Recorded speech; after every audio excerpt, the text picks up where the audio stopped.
Good evening, everyone. Welcome to another edition of the Gray Area on this Sunday, beginning of the week. Good to be with you guys this evening. I am Mr. Bennett. I'm joined by my partner, as always, Grooming and Reviews 101, aka the Ghost of Sparta, aka Peter, aka Panagiotis Galaboyevna. Temu Yaso. ganas, Malaka. Is Gala. Yeah, Emekala too. We're gonna work on you a little bit. We're We're gonna gonna work work on you. on it. Hey, Yeah. every week you should drop me some new words to. But don't send me the slang, the dirty words though. I know you're full of those, but don't send me. Yeah. Now I think I'm gonna ask you this early on. Is the Greek language is this as full of colorful profane words as in the English? We just make up new stuff here. It seems like, but is Greek as colorful with that, or is it? How would you compare the two the language systems there? So the best way I can explain it, we have a lot of expressions. Hmm. Best way I can put it. Hmm. So Malaka, for example, I give you Hmm. the most famous word in the Greek dictionary for a Right. reason. Right. Malaka can be a different. It depends how you use it. That is slang and the real word. Malaka stands for jerk off, pretty much. Okay. Right. Okay, but you can be a malaka, like my boy, yo, malaka, what's going on today? I'm good, malaka, whatever. You know what I'm saying? It's slang. You call your friend malaka, is hell of it. You might curse somebody, yo, malaka, what the hell? You just cut me off. What the fuck? You know what I'm saying? Or you're on mute. You're mute. Mute. So I'm saying, like, how would you say that? Like, what the is there an equivalent for the F word, for example? Is Oh there is yeah. there I think Or I'm do you used to. guys just say, it? Is it easy? Because everything is blended, right? You got Spanglish. I'm sure you got Greek-ish or whatever it is. I mean, everybody blends all these terms together, and it seems like the F word now is almost like it's universal. Like every language, you can hear the F word regardless of where it's coming from. So the F bomb is dropped in Greece too. But I think hilarious when you hear Greek people trying to curse in English. Oh, it I'm sounds. looking What's at funny? Like I said, when these other ethnicities when they say it, it is like it's funny. You just yeah, laugh like it. Even if they meant it in the worst of ways towards you, you just laugh because of the way it sounds coming out of their mouth. It's just funny to me. yeah. The way like my best friend George in Greece. I love the guy to death. Shout out to him if he's watching this. The way he curses sometimes, I'm It's funny. looking at him like, dude, do you understand what the hell you're saying? He goes, yeah. I'm like, you just said that, yeah. Like you have no idea. But Right. again, I'm also know the slang, everything about it. Like everything we talk, like even at work, is slang this, slang that. And, Right. like even at church today, I was talking to a fellow Christian, and then we're just talking slang all of a sudden Yeah. during coffee hour. I'm like, nothing bad. We're not like cursing or anything like that. Obviously, Right. we're in Right. church, but it was like it made me think like slang is in everything now these days. Yeah, but I'm saying, but like the F bomb might be one of the greatest words because again, and also its application. Like I remember watching a movie and a guy was saying all the different ways you can use the F word. It's like it's so fluid in terms of its use. You can drop it here, drop it there, I totally whatever. agree. What's that? I totally agree. You can drop Yeah. the F bomb with everything, like two fucking peas in a pod, for example. Yeah, it can come before a word. Like if you just Yeah, want to emphasize a word, you could just put an F in front of it and it just kind of goes with it. You could be upset, you could be like you could be happy. You know what I yeah. mean? It's not even tied to emotion anymore. You can be happy, you can be sad, you can be whatever, and it just it just like it just flows off off the tongue. So it's like out of You English know what's language has funny? 250,000 words in it, and the F bomb probably is probably used about I would say the average American at this point, probably 25% of their language probably has the F word in it. That's Just it. I'll say more like I'm trying to be 50%. conservative here, but Yeah. But you know what's funny? I was talking to it was another Christian, non-Orthodox, an American Christian, mhm. and he goes, as much you're religious, Peter. He goes, you curse more than anybody I know. And like, I first I go to him, thank you. I was like proud of that because Mm, I'm like, I don't consider myself like a typical Greek. I consider myself a unique Greek. mhm, But after I got home, I started thinking about like, he's kind of right. Like as Christians, we don't know the filter anymore. mhm, Like I hear people even like as they walk out of church, they just received communion. They just freaking did confession. First thing they do, that motherfucker. I'm like, mhm, you're literally right outside church. You just walk through the mhm, doors and you're mhm. already cursing. Right. I'm like, what's the point in confession? You got to restart. That's what confession is supposed to be: is a reboot or a restart. Yeah. Yeah. You But as soon as you get out the building, it's like now, you could almost start the stopwatch. by yeah, the I'm time you like, or even things you were thinking about, like, I'll be good. I'll be a good Christian. I promise I will not have any more unmarital sex, whatever, yada. Like, as you walk out, they see a nice, this girl, like, what was I saying? Never mind. I'm going after her now. That's my going after the next goal. So, like, you thought 2 seconds later, now you change your mind. Like, I think that's kind of like we've been hypocrites as Christians sometimes because we always say we're going to stop doing this, this, and this, and we never do it. Mhm. You know what I'm saying? Well, it's a habit. I mean, Absolutely. it's just like, look, I haven't cursed in 20 something years. Like at least not, I could probably count on one hand if I've uttered. In fact, one time I asked my kids, Hmm. it's like, do you, my oldest is 24. It's like, do you ever recall me cursing? I think they might have said maybe once or something like that. I just stopped. I went through my phase with it, when I was a teenager and into college and everything, and then I just stopped doing it. So, um, but it doesn't mean I don't think it, but I just don't utter it You because don't verbalize I it. don't want that kind of atmosphere out there. But again, it is addictive. It's like once you get into it, it's something that it's like smoking or anything else. It's hard. It's a hard thing to break once you start it. So I can totally agree with people having difficulty trying to tame the tongue. But it's interesting because I read when I read scriptures about, again, the power of the tongue, and words do matter, a lot of times. So, certainly I never wanted that to be a blocker in any kind of way. But I just find it interesting though, when people like say universally, it doesn't matter. I've heard so many times the first for a foreign, like the first language that they learned was profanity. And so the F word is just something that they just are able to like to blend it into everything that they do. And so yeah, that's just one of those, that might be one of the grayest words because of this universal application that's out there. So I was just wondering, in Greece, if there was one word in Greek that you knew of that has the power, if you will, Hmm. of the F word. Can you think of one, or is it like that might be like Are you saying the equal of the F bomb from here, not but in only the Greek equal version, of the F bomb, or as but the but powerful? the but the usage, like in terms of, like I said, just the way it's used here. Like, is there one word in Greek that is Malaka. just, yeah. Malaka. I'm serious. Malaka is the most word. You would probably hear anybody from a teenager. It's sad how young they started using that word, all the way to somebody who's in the 90s Mhm, about to croak on their mhm, deathbed. Say Malaka. I don't know how many times they say Malaka in one sentence, and like mhm, it's you used to say the problem is used by, like, I know you said 20%. I'll say more 50%. I'll mhm, probably say equal as the F bomb in America is Malaka. mhm, Malaka this, Malaka that, Malaka, Malaka, Malaka. You hear that all the time. I'm like, yeah. only time you don't hear it, only people don't I not hear it say is priests. I'm like, So and that's the only ones. And like, and I hear him sometimes say it too. And they look up and they're start praying, like, forgive me, Father, I sinned. Yeah, because they're uh-huh. human too, end of the day. Yeah, absolutely, yeah, absolutely. But Yeah.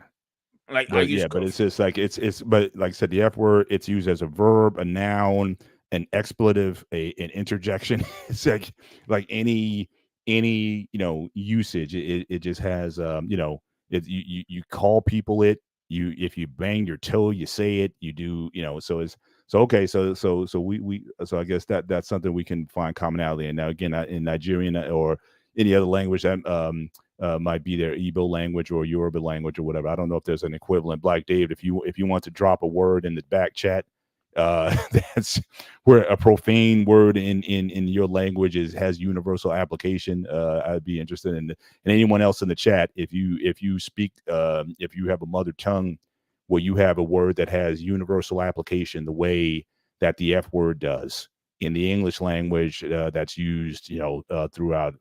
I'd be interested in, just out of curiosity, I'd be interested to know what that is. But again, once again, welcome to the show tonight. Thank you guys for joining us. Also, if you look at, scrolling at the bottom, you see our cash I apps. What's that? Hey guys, Hey, I don't think Yo, I can write it out because for one to write out the curse words in my native language will be hard to pronounce it unless I pronounce it for you guys. okay. Well, Now we're looking for that one. All right. So we're the most saying like I said, the the most F infamous word. ones or Was F that? word? No, I thought that there's too many, but the most infamous one that made wave in the United States with the word akata, Oh man, and that's a ethnic slur against my people, isn't it? it is. But here's the problem: too many people say it meant to be cotton picker. Uh huh. Um, Godfrey, one of the well-known African Yeah, yeah, comedians, yeah, he's yeah. also from He's Nigeria. fun. He He's good. believed that what it meant, Right. but the origin of the word akata is a Yoruba language, not a Igbo Mm. language. He's Igbo, Right. not Right. Yoruba. Right. I took the time out for years trying to find the origin of that word and what it means. When I was living with my uncle, who was very wealthy, he was a multi-millionaire in Nigeria, Mm. one of my aunt broke it down to me. She told me she know that word because she was with a kid. They call a lot of American people that word akata. Mm. And she found out what it meant. Akata, based in Yoruba language, mean animal, referring to Mm. Wow. African American people, animal. Mm. Now, trying to find the reason why behind that, that's a whole nother history journey on Right. that part as well. Right. So that's But is there a one word like I said, of equivalent to the the F cursed words the F that is word that is infamous for the used in people just or everyday parlance, in everyday you throw it out, you use it when oh you're happy, you throw it this when you're one sad, you throw it. this Yeah. one no. If when you want to cut somebody out, you're referring to their mother more than their father. And if I remember Mm. correctly, it should say Boba Yai. And I forgot how to spell it, but knowing when we do the data expression, we normally do with our hand. You know how people do the Right. middle finger? You Yeah. spread out the whole five finger and you stretch out in front of Oh them in their man. face. So So it's like spreading Boba Yai, five fingers, like like that. like that's a this. Yeah, something like it's like yeah, wow. but We have something similar American in Greek actually too, like that. Wow. American This people will stands not understand. for this instead. Yeah, Is that right? This stands for that. yes. Yeah. But the thing is, Wow. All we've been right. doing. Let me put my top on. Let me put my top on the camera. Sure. So when they be keep doing this, a lot of time, Mm.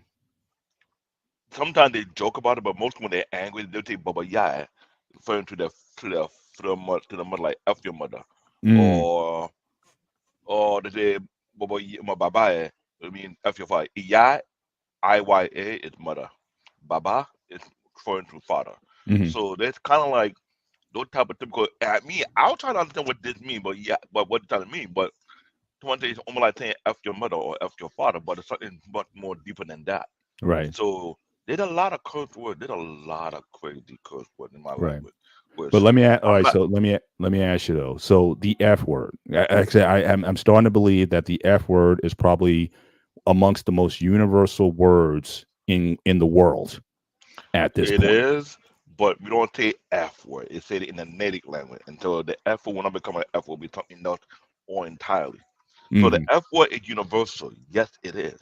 It's just that its origin, I hate to say, it had to come from Africa because you don't say F you. We We started say something. everything. We say something else in particular, and it cut deep. Hmm. I'm not gonna lie. When I say it cut deep, it cut deep.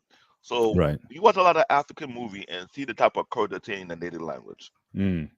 It's I don't know. Somebody said on TikTok when Nigerian people want to curse you, it sound like poetry. I'm like, Wow. Wow. at first I was offended about it. Then I remember when I was in high school, and junior high school, elementary school over there. Well, when they curse you, it sounds like poetry. By the time you understand what they're saying, Yeah, you're gone. Yeah. you like,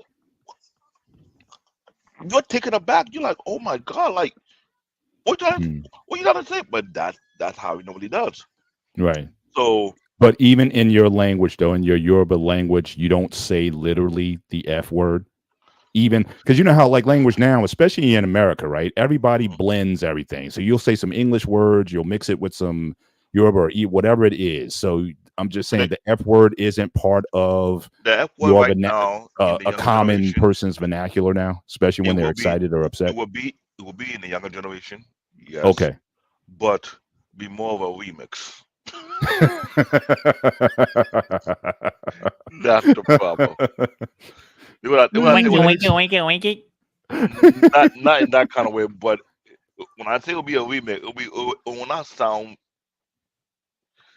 I don't know. I don't know why African may have the type of curse. There's some curse where I don't want to say it because it kind of like Mhm. it goes Right. too far deep. Right. It like I someone was want to going put a too dark deep. No. no. It's like they putting a curse on your family. Kind of those type of curse Yeah, words. yeah. We're not talking. Yeah, I'm Nah, we're talking going. about. It's Yeah, going the I'm. opposite Yeah, direction. yeah. And this is just like a totally like an off top, just kind of get the show started. We're just talking about just an everyday parlance. We're not talking about No, that what cursing I'm saying. generations and all that kind of stuff. I mean, like I said, but the I just find the F word in and of itself fascinating It's no, in So terms of, like I said, but the the number of thing about ways it's used and how it's used throughout the world. It's just like I said, a lot of immigrants, they say the first words that they learn in English is the the F word or F. FU I or something know. like that. It's like So I the hate you to go, say that. Paul. You're gonna laugh at this. So I just looked up the universal words around. F is in there. So here they are: taxi, pizza, satisfy, smartphone, huh? Okay, ninja. Knew that was Mhm, coming, and karaoke. Those are the mhm. top universal words all over Universal the world words. in English. And I'm And you said funny. the I, F I word, yeah, and think the it's F word is in there. hilarious. Yeah, Ninja is one of the top ones in there. yeah, yeah. I can see But that. And like but the I F knew word. okay would be up there as far Yeah. as But the thing yeah, is, everybody the knows what that F is. word. Every immigrant learned that word quickly than anything else within 2 years. You know what's funny? You know what's funny? You said that when I first moved to Greece, my father bet money with my mother. Goes the first word he's looking at Greek is gonna be malaka. He goes like, no, no, no. First word I learned was malaka. The first word Same Yes, same before thing. Same thing. before mother and father, you learn. malaka The English. same That thing in my explains a lot. countries. It's That the same thing in explains my a countries. lot right The now. first word anyone come to Nigeria will learn about yeah. And everyone talks for what do we mean by that? When you see people fighting or cursing, you see that that's the first thing you'll pick up. Wow, that's crazy. That's crazy. But what's But amazing, every immigrant, doesn't matter where you from the planet, when you get to the US, the F word is the quickest word they learn. yeah, It's Quickest word. true. It's facts. it's amazing. And plus, we forget it's associated with sex. I mean, it's just like I said, it just covers so many areas. It's just So, amazing. And now, David, you're telling me that it made it started in Africa. The root of the word start. I thought, I read it was like it started in Europe or something. But if you're saying it started in No, Africa, then that's also because got me. I may because have to do when some. it comes to cursing, Yeah. African people are the worst. I don't say African American people are the worst. African people are the worst when it comes to cursing because they think of all type of thing out of their mind. Nigerian people make it sound like poetry. People from Ghana make it sound like something else. People from South Africa sound like a sign of war. No matter what it is, the way we go about cursing people, it hits so deep that by the time you Mm, understand the meaning, you start to yeah. realize, hold up, Yeah. are you saying what I think you're saying? Yeah. Yeah, like I And said, not like I said. That's why I was saying earlier. I wasn't even trying to go there because, like I said, the F word. You could be happy, right? You could be your best friend. You could say like, "I effing love you." Right? I mean, like it doesn't. It doesn't even have to be bad. People use it if they really express something towards you. They'll use the F word in affection towards you, as well as cursing you out or whatever. Like I said, it's I've never. oh god, yeah. Yeah. Yeah, but as we're talking about history, back in the day, with ancient times like ancient Greece, or Europe, Africa, whatever, cursing wasn't a curse. Saying fuck wasn't a curse. It was just a normal language you're speaking to. Mhm. So over the years, that have changed when started going from medieval times or dark ages into the whole Modern, dress, yeah. the dressing up, with the grooming, I keep forgetting what generation that is, decade it is. But then it turned into the modern decade, and people go, "Oh no, you cannot use that anymore as a everyday talk. It's bad." That's what happened over the generations. Yeah. So Now, that's I'll tell you, the person who may know that all the curse word in my language, it would be manipestige. Manipestige. He from my tribe. It wouldn't be Ekene. I thought Ekene would be No, okay. Ekene is Igbo. Oh, you talk about from the Yoruba Ekene, perspective. Okay. Ekene know a lot of Igbo curse word. He's full traditional, so don't mess with him. Do not mess with him. If you watch African movie, the people who more dramatic when it comes to cursing people are Yoruba people and Igbo people. Wow. When they get to that, when they get to that level of they want to curse you, you can see the expression, you can see the body language. It's like, oh, you want to go down that route? Okay, I got something. Yeah. Yeah. I hear you. And they go in. I'm not gonna lie. I think Nigerian people, we're brutal when it comes to cursing people. I think that's what it is. Now that I think about it more, I've heard all type of medieval, modern, ancient, forbidden curses done in my country that should never be done in the first place. And by the time I learn all the meaning behind it, I'll be like, wait. And I'll be like, oh, yeah. you hear what I said? They go modern, ancient, medieval, forbidden. Yeah. So they're touching every ground of the timeline of their language to curse you. Yeah, I hear you, man. So it don't even sound right. It don't like they compete with the Greeks. God forbid the Greeks come out, oh, Zeus would do this to your family. Oh, I'm just saying. It's funny. You look in your dude. Look in the comment. Pull that comment up for me for a second. It says right there, everything. He used to work in Greeks, and the first word and the only word he used to hear was malaka. Thank you. Right. That's my point exactly. Right. Now, speaking of he just introduced something else, and again, we're going to get on with the show. This is not the theme of the show tonight. All right, we're supposed to be talking about a pregame. This is the pregame before we get into it.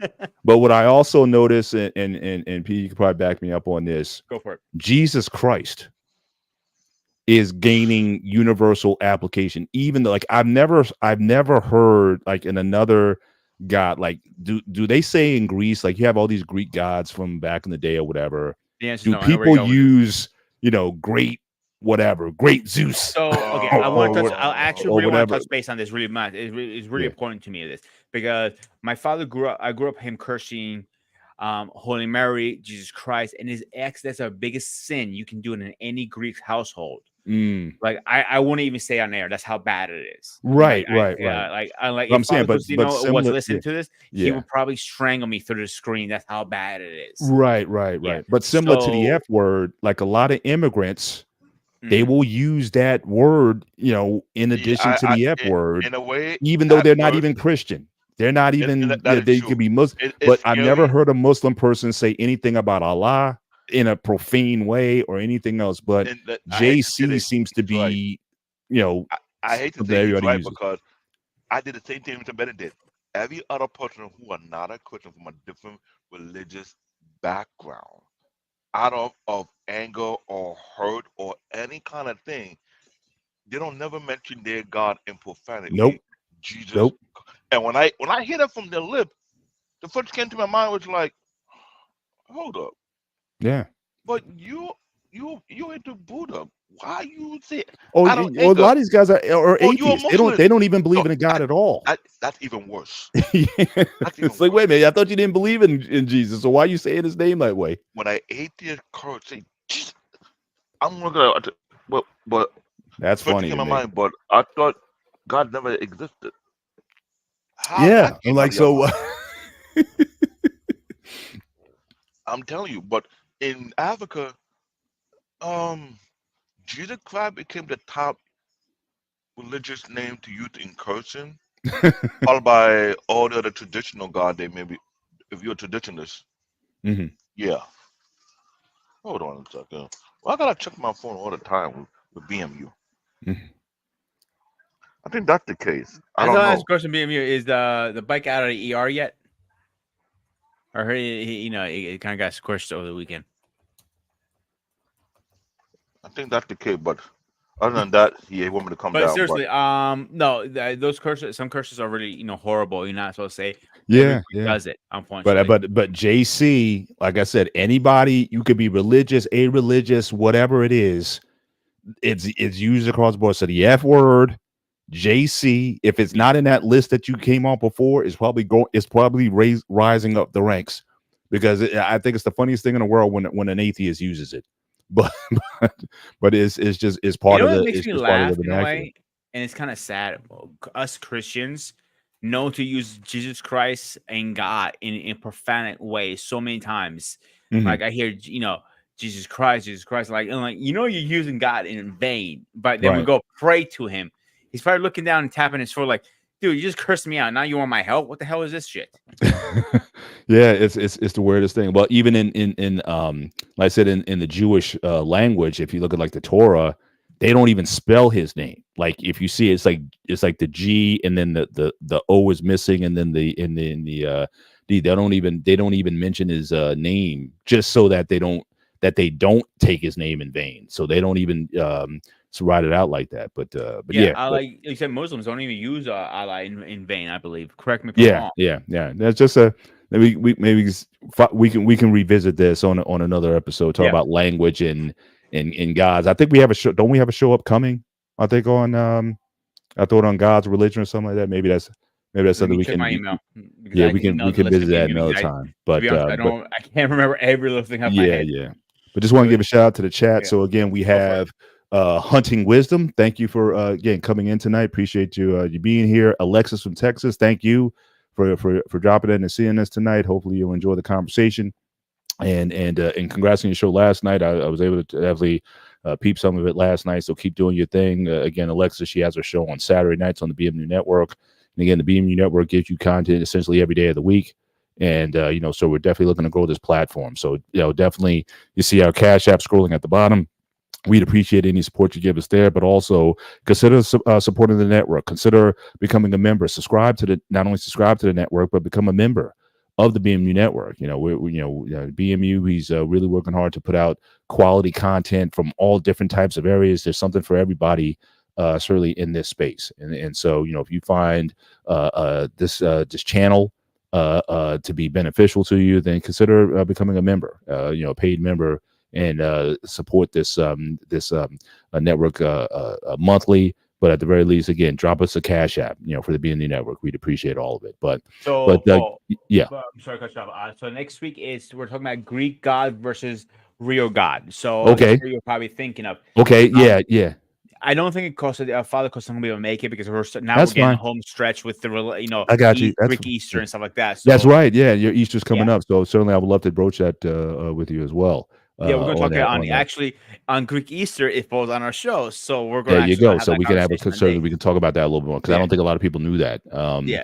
That the Orthodox celebrates on a different day, and I think Christmas is also on a different No, day, isn't Christmas is the same day. it? Same day. Okay, I think I want to say that the Coptic Church, one of the church, either the Coptic or the Egyptian or whatever, I think So- their Christmas is January 6th, not So what December you're 25th. probably thinking also is we have two there's several type of Orthodox, but one of them also are known as the old calendar Orthodox, meaning before the leap year and all that stuff changed. Right before the Gregorian calendar, they use Yeah, they follow use a the different old calendar. calendar. So Indeed. that's something for a lot of Romans Orthodox follow the old calendar. Believe it or not. Right. So that's something worth considering as well. Brother Anton, again, thank you. That's my brother from New Jersey. Again, thank you for stopping in here tonight as well.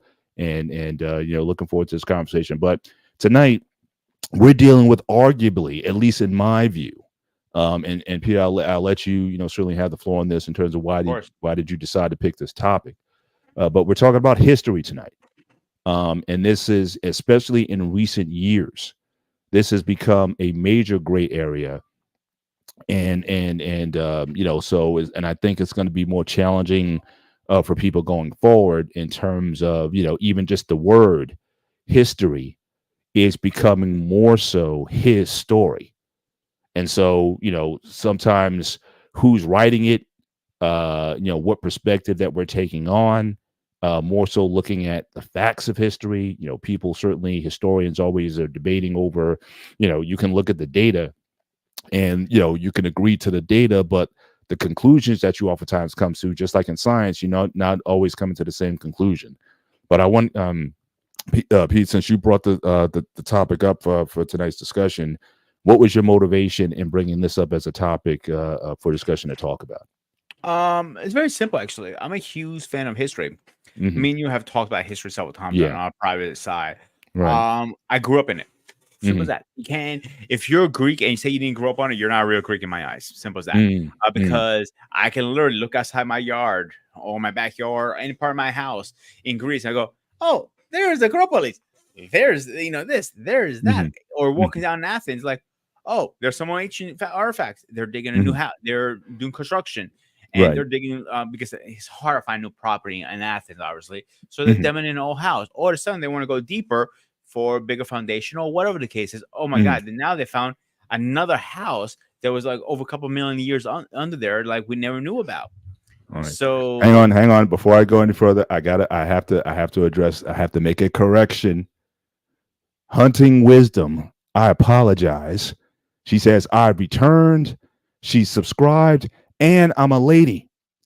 So I apologize for addressing you as a man. Certainly that is my mistake. But again, we're so thankful that you have returned and subscribed, and appreciate you being here tonight. I will never make that mistake again. But I just want to acknowledge that before we went before we went any further in the show. But thank you for being with us tonight, Hunting Wisdom. And I just got some more wisdom from your correction tonight. So thank you very much. You can go ahead, Pete. so it doesn't matter where in Greece you go, you see history in it. Even in the church, believe it or not, some churches have been around for I don't know how long. I remember going on field trips with a church on a monasteries, for example. Some of those monasteries are pre World War One. That's how long Hmm. they've been on there, Right. and it just we have such a golden, rich history of Greece. Hmm. During World War II, unfortunately, we lost a lot of our artifacts. They're Hmm. spread all over the world. We've been fighting in court to get them back, but most likely, I'll be realistically, I don't think we're going to ever get it back. But Right. hopefully, we will one day. Even in Right. my own my channel on Growing Reviews on Wednesday, Spartan, I have the Greek in the background. If you Hmm. remember, yeah, that's Yeah. what I use as one of my backgrounds because it's a rich part of my life. Like not because I'm Greek, is because I grew up in it. Yeah. So what first thing one of the few things you learn in Greece school is your Greek language, obviously, English, Greek, obviously, how to write and spell, math, English, obviously I'm talking about English language, and history. But Hmm. it's not like history here. You learn history of Greece. That's Yeah. all you learn Right. from Alexander the Great, from King Leonidas to you name it. Hmm. There's so much. Like a lot of stuff we see has a lot. Like for example, Trojan, one of the best Greek movies in my personal opinion. Hmm. It's based on a true story. They Right. changed some things for Hollywood. Like when Achilles got hit, he in the history he only gets hit with one arrow in the Achilles heel and kills him, not several Right. arrows. But the whole story, going after Eleni, of Troy at the time, it was a true story. That was all happened. You could not conquer those walls. That's why the Trolls and horse came in to pick. That's all facts. Hmm. So another one, 300. The story is facts. It's really thing. 300 really did happen. But I can't remember who did the 300s. I have to look it up really fast.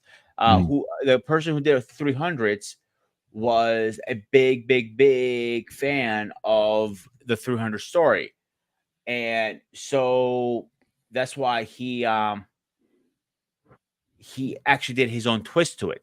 The Hmm. story's true. So 300 Spartans did march to stop the Persian Empire coming in. Mhm. Now, seeing this big statue guy who's a Persian king, Yeah. that's not Yeah. true. The guy who humpback, like he was informed. I think that's a little far fetched. I don't know if that's true or false because Right. Right. again, we don't have Yeah, pictures we back don't in have to. that day. Yeah. Yeah. So there are so many factors also you have to keep in mind. But because it was very based on true story, Leonidas was a real king. Mhm. Leonidas died there. 300 Spartans did stop the Persian Empire. Right. At least slow it down. Right. And in ours we have the 300 Rising, and that's all made up, obviously. Mhm. But think about how much you see in history that is Greek around you. Right, right. Yeah. Yeah, it's definitely one of the, I mean, you talk about the Greeks, the Romans, the Phoenicians. I mean, there's a lot of ways. I think of like medicine, right? Philosophy, just the in the arts. Certainly the Greeks have certainly had one of the most pronounced influences on world history, on societies, even democracy. Correct. A lot of these modern institutions, you can certainly trace their origins to the Greeks. Now, again, there's always the debate, especially amongst African Americans or those of African descents. Some of this stuff is claimed it came out. No, it didn't come out of Egypt. It didn't come out of Greece. It came out of Egypt. Or there was a lot of ancient civilization in Africa, in Egypt. And a lot of those dynasties, since there were such interactions at the times, how much of that was taken. That's always one of the challenges of history. Also, like how far do you want to go back, So and how you're influenced by it. I'm gonna be a little biased here, and I can't help it, and I do And apologize. that's another point I was going to raise too. But go ahead. So they found, what was it, 8 years ago, 4 years ago? I can't remember how many. It was like nothing more than 10 years ago. Let's say 10-year argument's sake. They found an artifact in Greece. They dated it so back. It was before the Egypt Empire, before the Roman Empire, before the Japanese Empire or Chinese Empire, even for the Greek Empire. But they found it in Greece. They determined it is a Greek artifact. Mm. So they have determined at this point, again, I might be a little biased, my information on my 100% positive, so Sure. take this with a grain of salt, obviously. Sure. They're saying right now, Greek Empire is probably the oldest in history at the moment.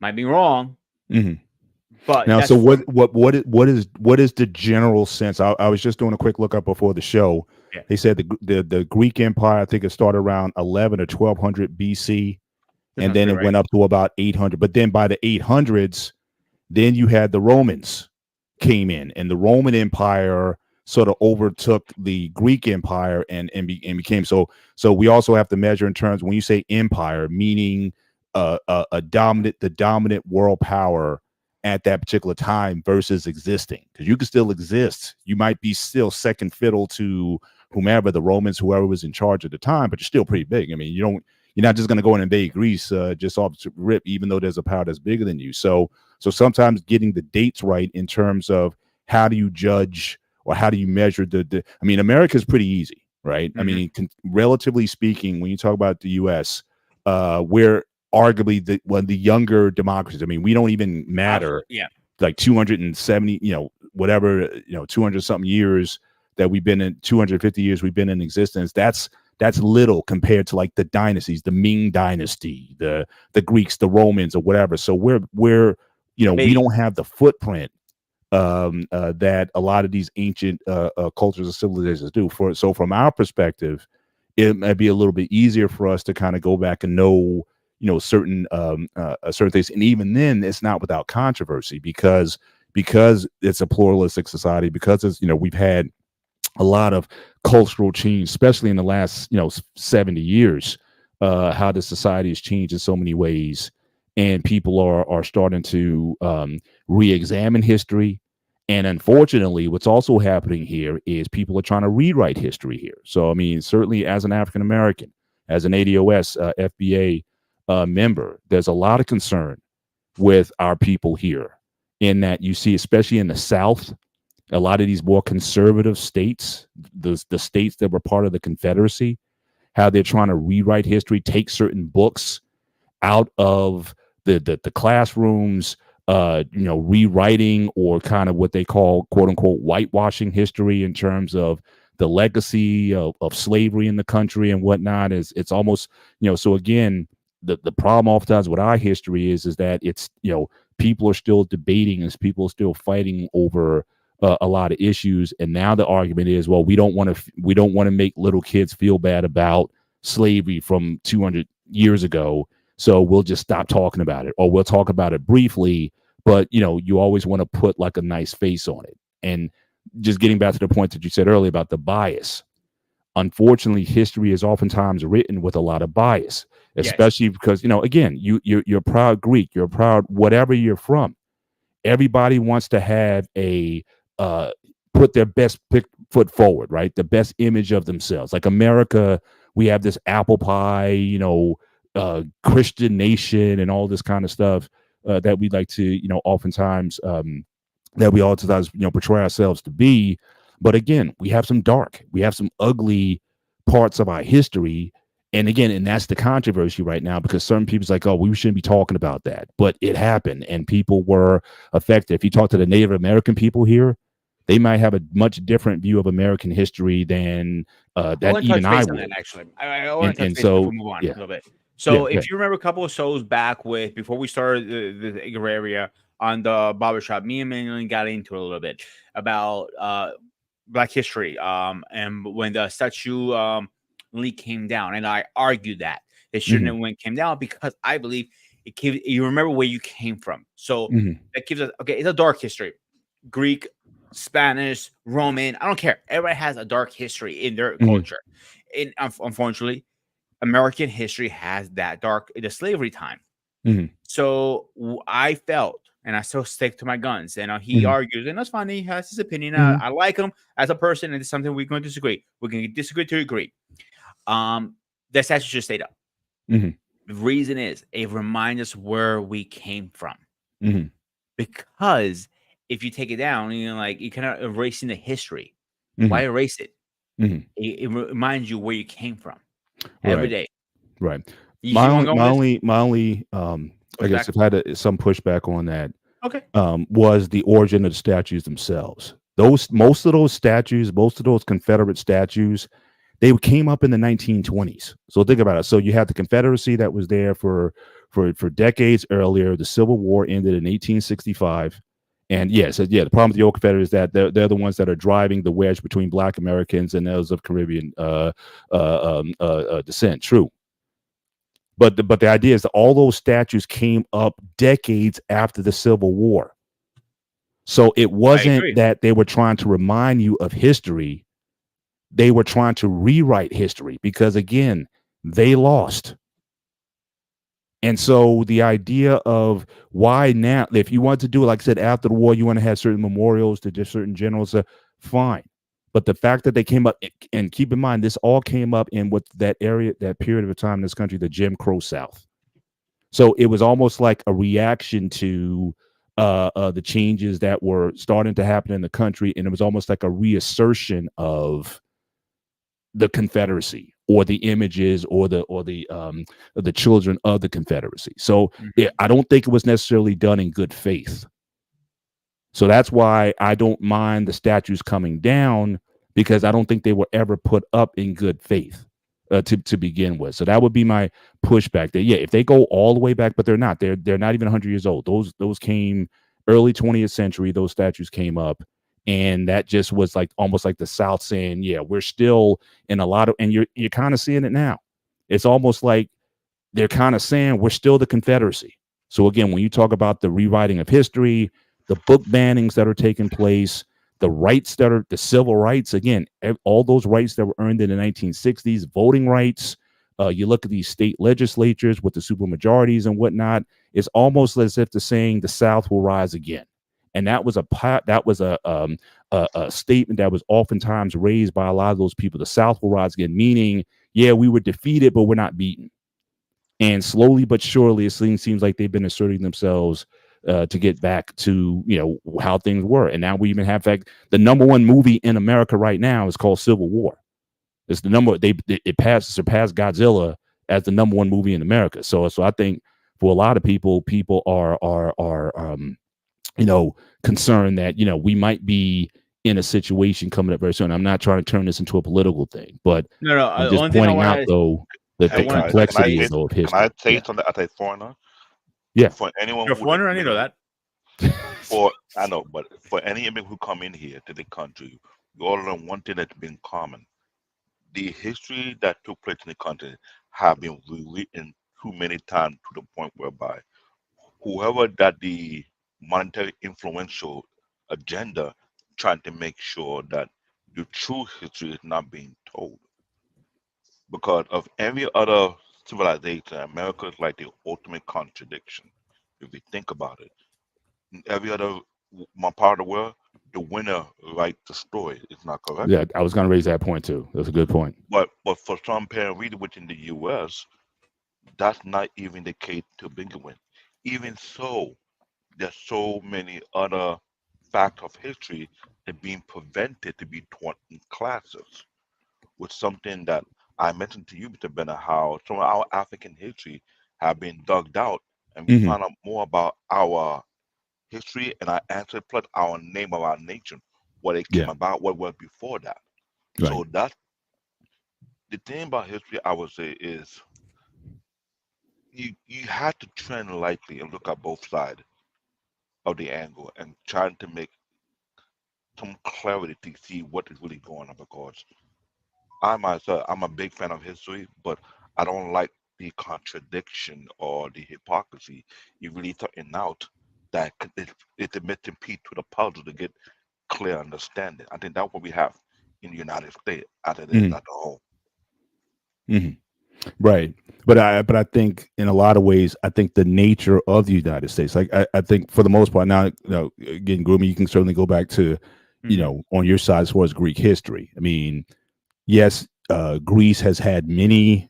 Correct me if I'm wrong. Many different peoples were considered Greek. I think at some point you said there was maybe some black people who were Greek or Yeah. considered part of Greek, part of the part of the Spartans. Um, but for the most part, Greek culture is relatively homogenous, relatively speaking. Just like with Chinese, like if you look at the Ming, those ancient Japanese cultures and whatnot, it's pretty homogeny has a lot to do with how you're able to keep, I think, the integrity. If you want to talk about history, in a sense, the integrity of your history. But when you have different peoples that are intermingling, like here, like some of us, again, America was, I mean, the Native Americans were here first, right?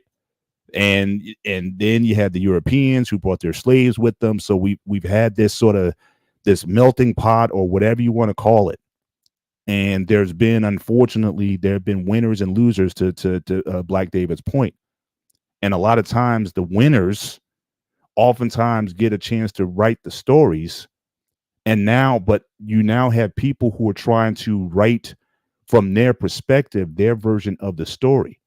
And again, like I said earlier, history is becoming his story or her story.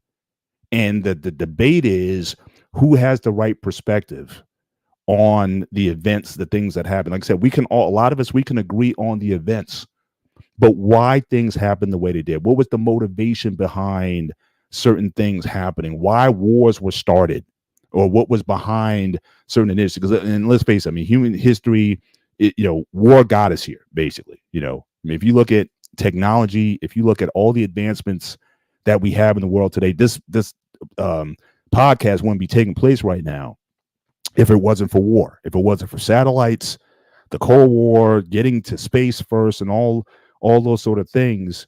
War sped up technology in a lot of ways because we were looking for more efficient ways to delete one another.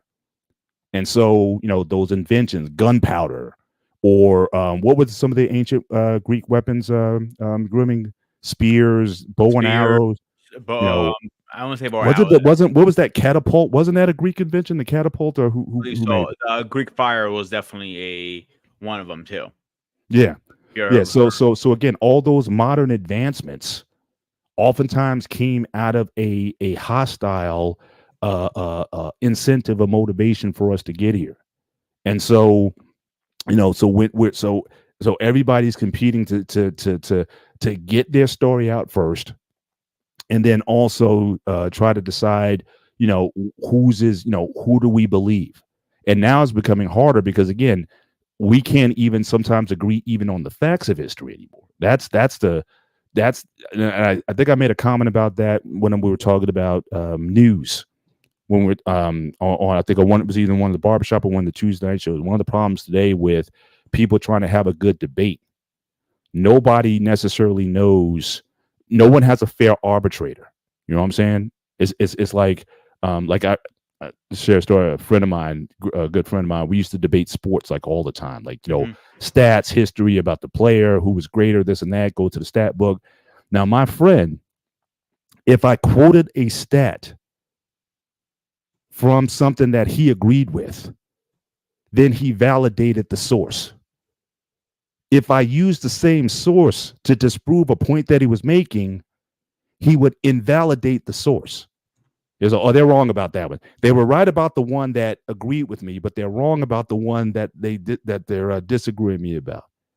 So a lot of times we can't even get on the same page in terms of what the facts are. Like, so we can debate our perspectives of history and whatnot, but it's becoming harder to have an objective source to say, no, this is the final say on it. Everyone's going to trust their own sources to validate their points, rather than being able to look at history objectively to say, hey, no, these things actually happened. And the pushback is, oh, well, your sources are wrong. Oh, well, that person had a bias. That person had this and that. It's becoming harder to embrace, to have with history a too, conversation. Yeah.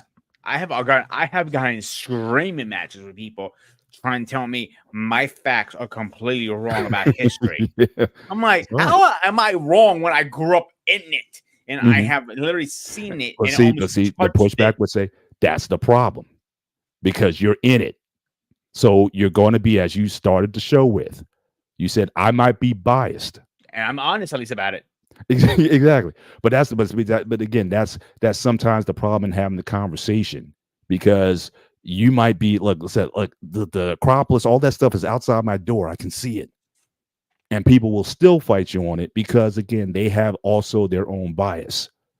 And so part of just, again, that's why I'm saying this might be one of the biggest gray areas in the world right now. How do we interpret history? How do we interpret periods of time? When we look at ancient culture, we look at it today saying, oh, they were so barbaric and it was brutal and whatnot. But how do you rationalize ancient standards by modern standards?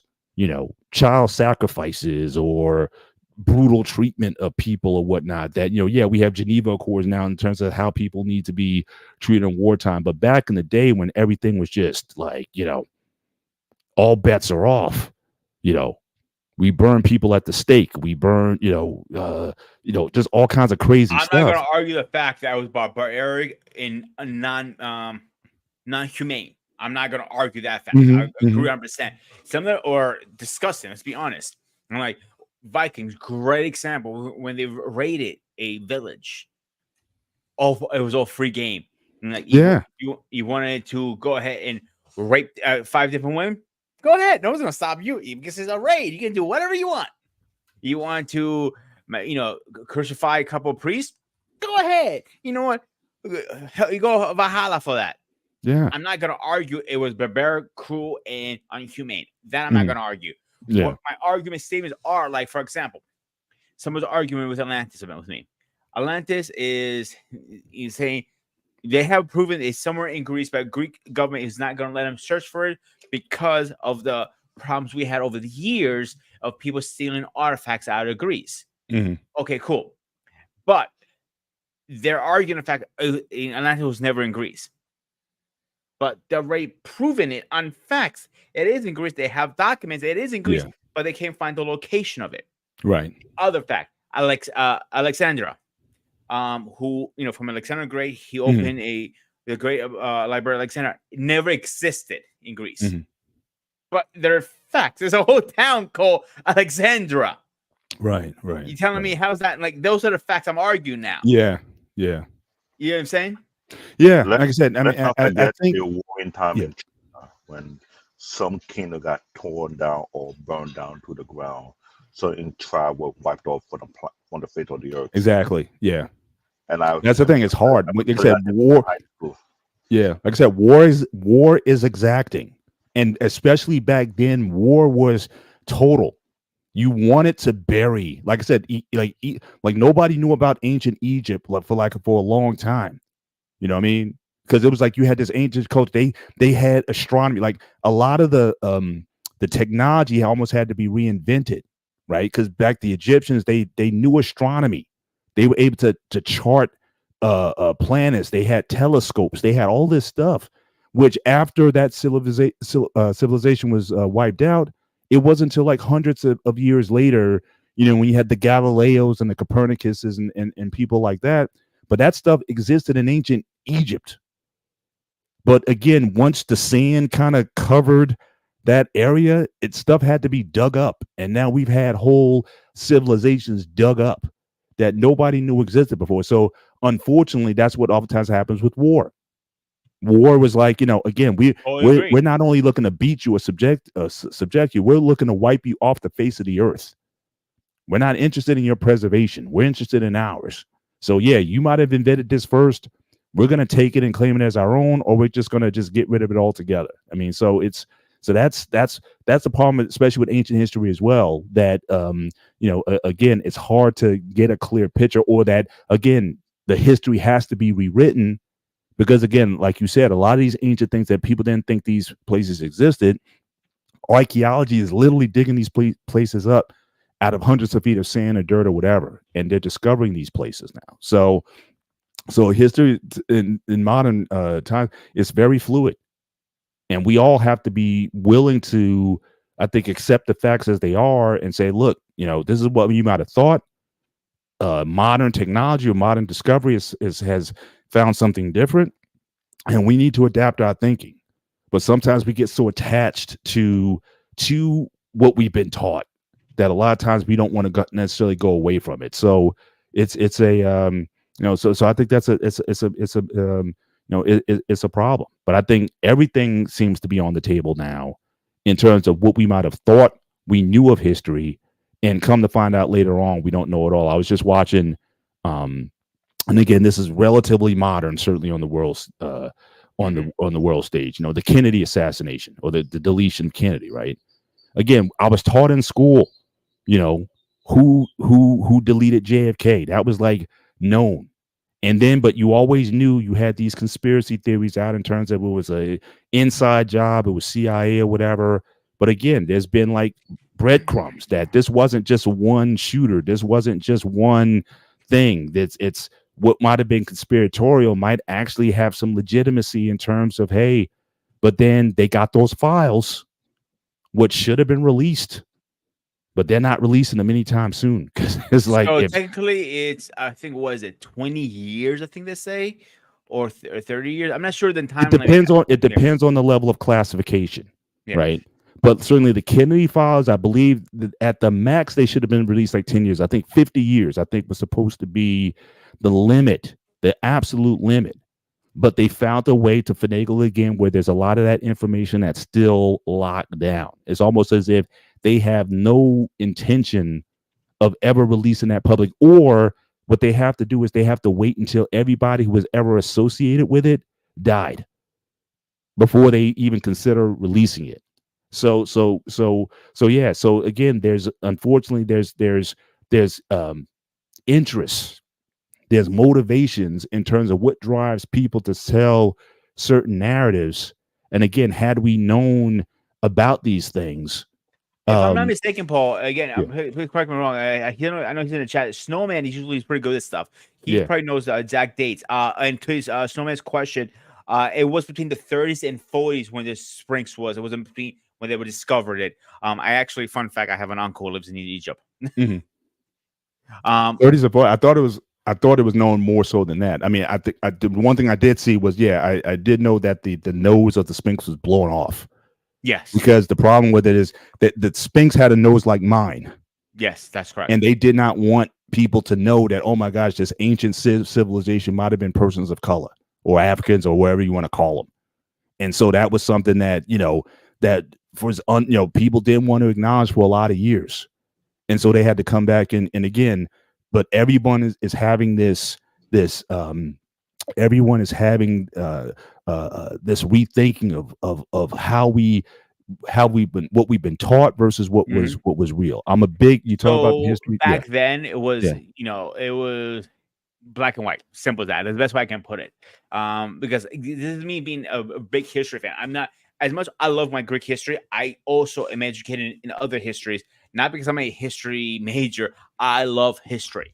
Mhm. So even Egyptian history, African history, Right. If you say you were a different color back then, it was like look down. Definitely have a mixed race child. Oh my God, you'd be crucified on a stake for that.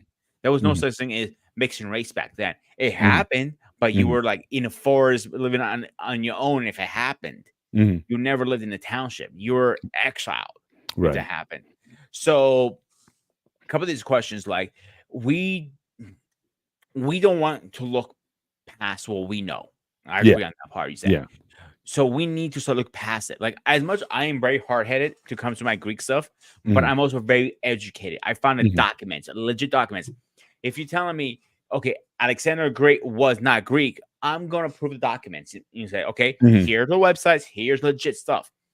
So not something because you think, oh, he's Egyptian. Yes, he conquered Egypt. Not gonna argue that. His body is buried in Egypt. I'm not gonna argue that either. Is his body ever found? No, they didn't find his body. But that was I'm using those as an example, of course.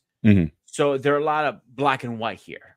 Even with, let's say, modern stuff like Kennedy assassination, we know facts. They're like the story's not 100% true because one minute you hear is one assassin, and you hear two, multiple, three up to four. Yeah. Like, and I agree with it. They should have released it by now. But for some reason, they're not releasing stuff. And that, but that's in a lot of, I think in a lot of different peoples are dealing with the same thing, but like I said, America, I think might be unique is again, so much in so little time. I said, we don't have we can't, it's impossible for us to even fathom any country or legacy or dynasty that's like thousands of years old. That's just not, that is so hard to comprehend, especially considering not only the modern advancements that have taken place over the last 100 and some years, but just where this country's been in the last 50 years in terms of how we view things.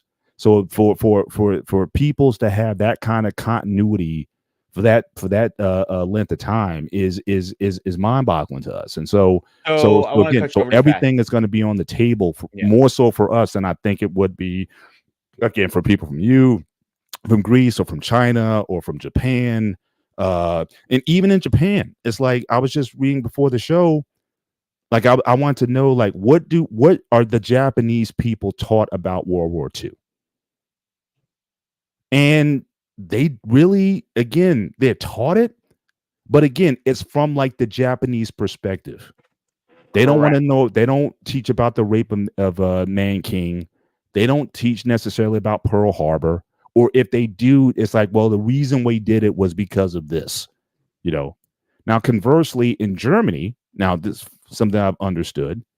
In Germany, they teach you everything about Hitler, about the Third Reich, about the Nazis. It's like, man, some Germans even said they almost teach it too much.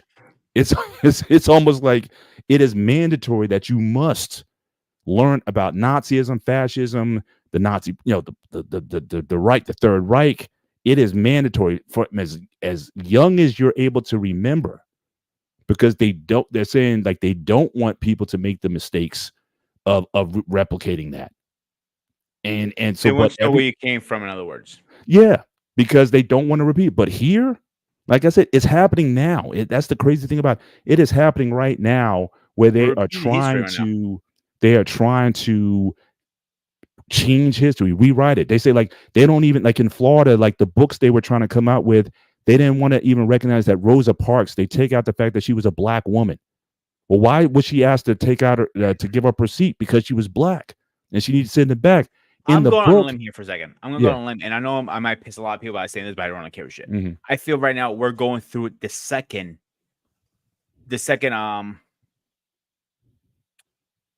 black and white war. I know the word for it. It can't come to my mind right now. Like we went through it already. In the 40s, 30s, whatever it was. So why are we going through this again? Or what? We're going to start splitting people up again? Okay, you have to go on one side. We have to go to the second side. I feel like we're going to that way. Well, again, it's what I started with. Right, the Civil War ended in 1865, but it's almost like the battle was over in 1865, but the war didn't necessarily end. And so, like I said, all those statues that you were talking about earlier, most of those statues came out in the 1920s is when those statues were put up. And then after the Civil War, you had a 12-year period, Reconstruction, which was supposed to not only free black people, every black person was supposed to get 40 acres of land and a mule to work the land as a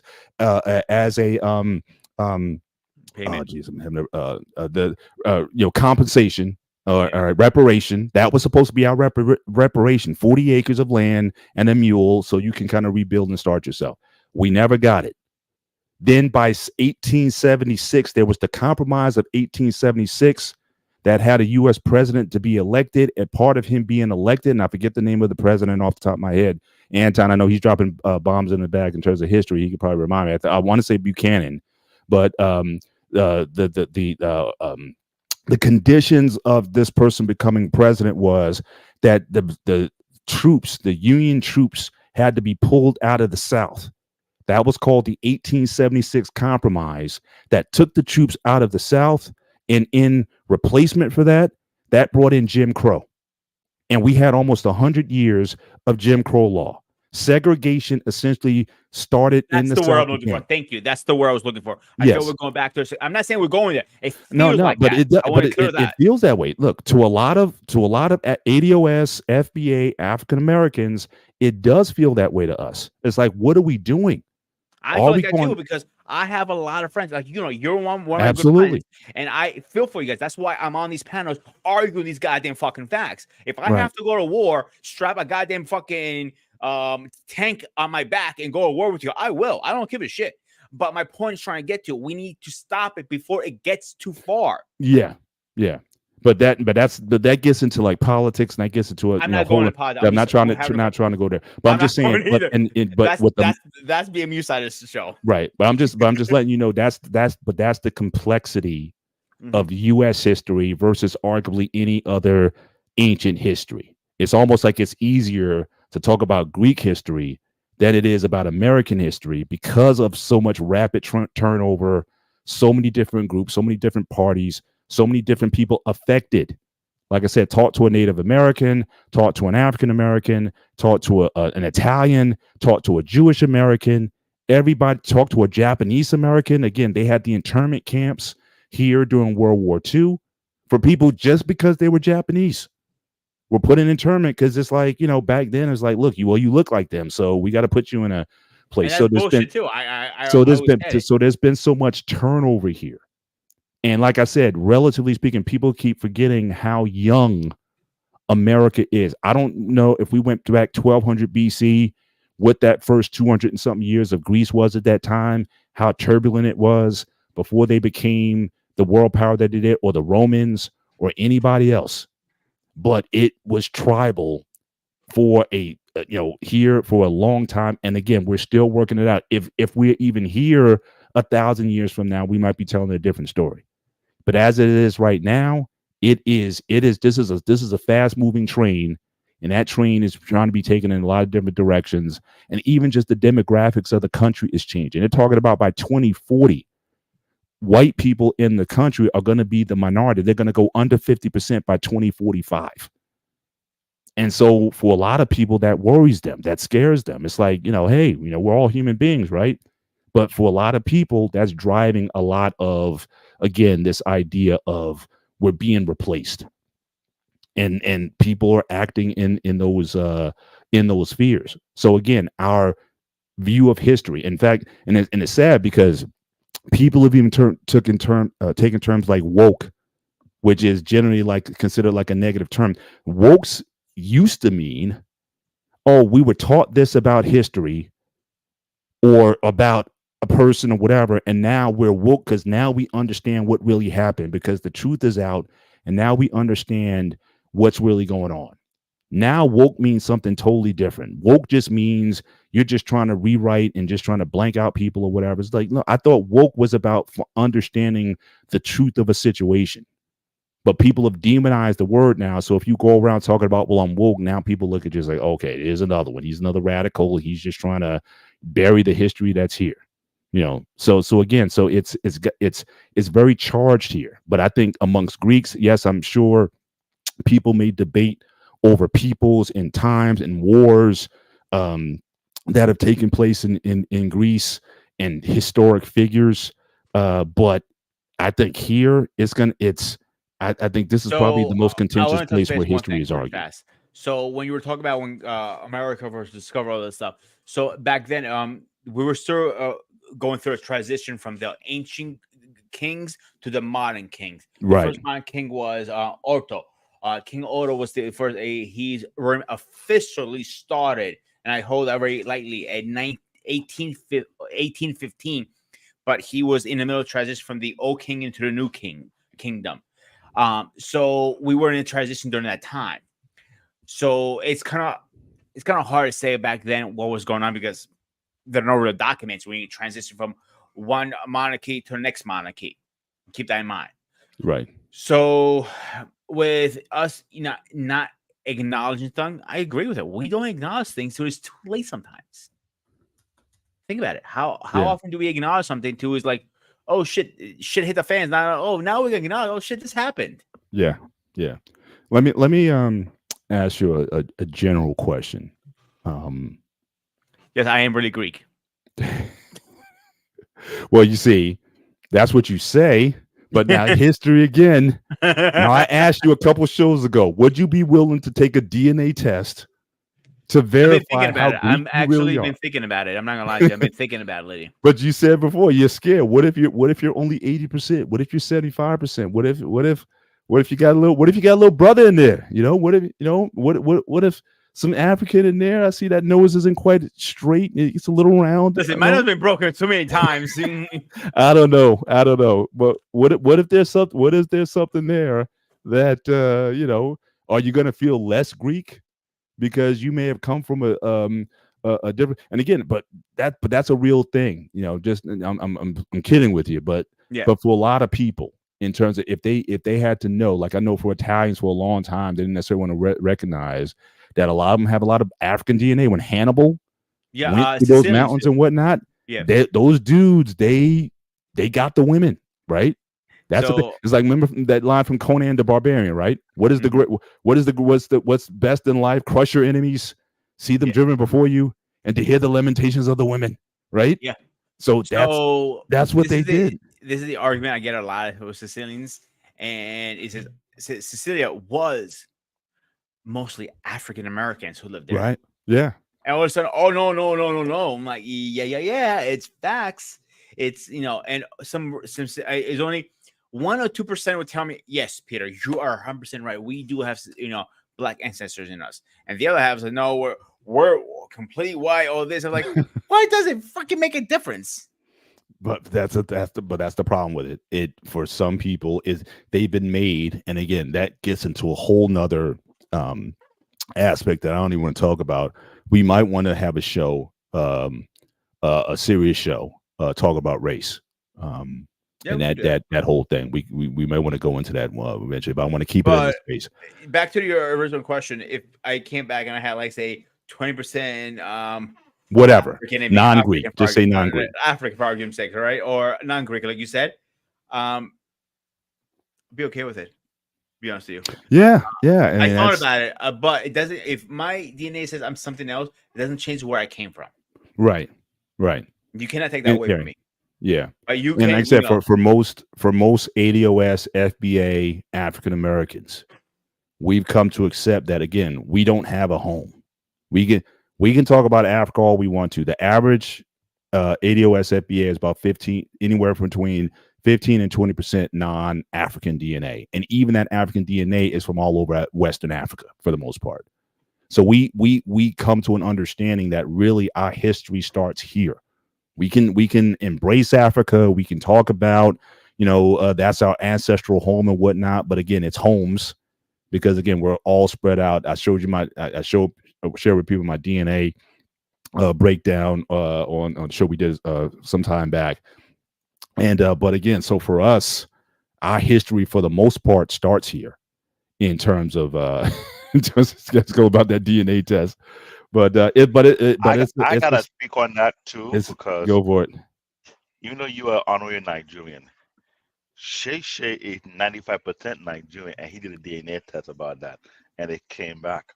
But even though BMU is skeptical about DNA, they're going back much deeper from what it is. Because first of all, I'm still upset. I'm still upset with you, and most especially Ekene, because he knew I was his brother, and he denied me, just like he did Killmonger. Right? They denied me. So I got some payback for him and a lot of those Igbo brothers who kept me from my heritage. That's the thing. If you want to go to war, just call me, man. I'm ready to go to war anytime you want, man.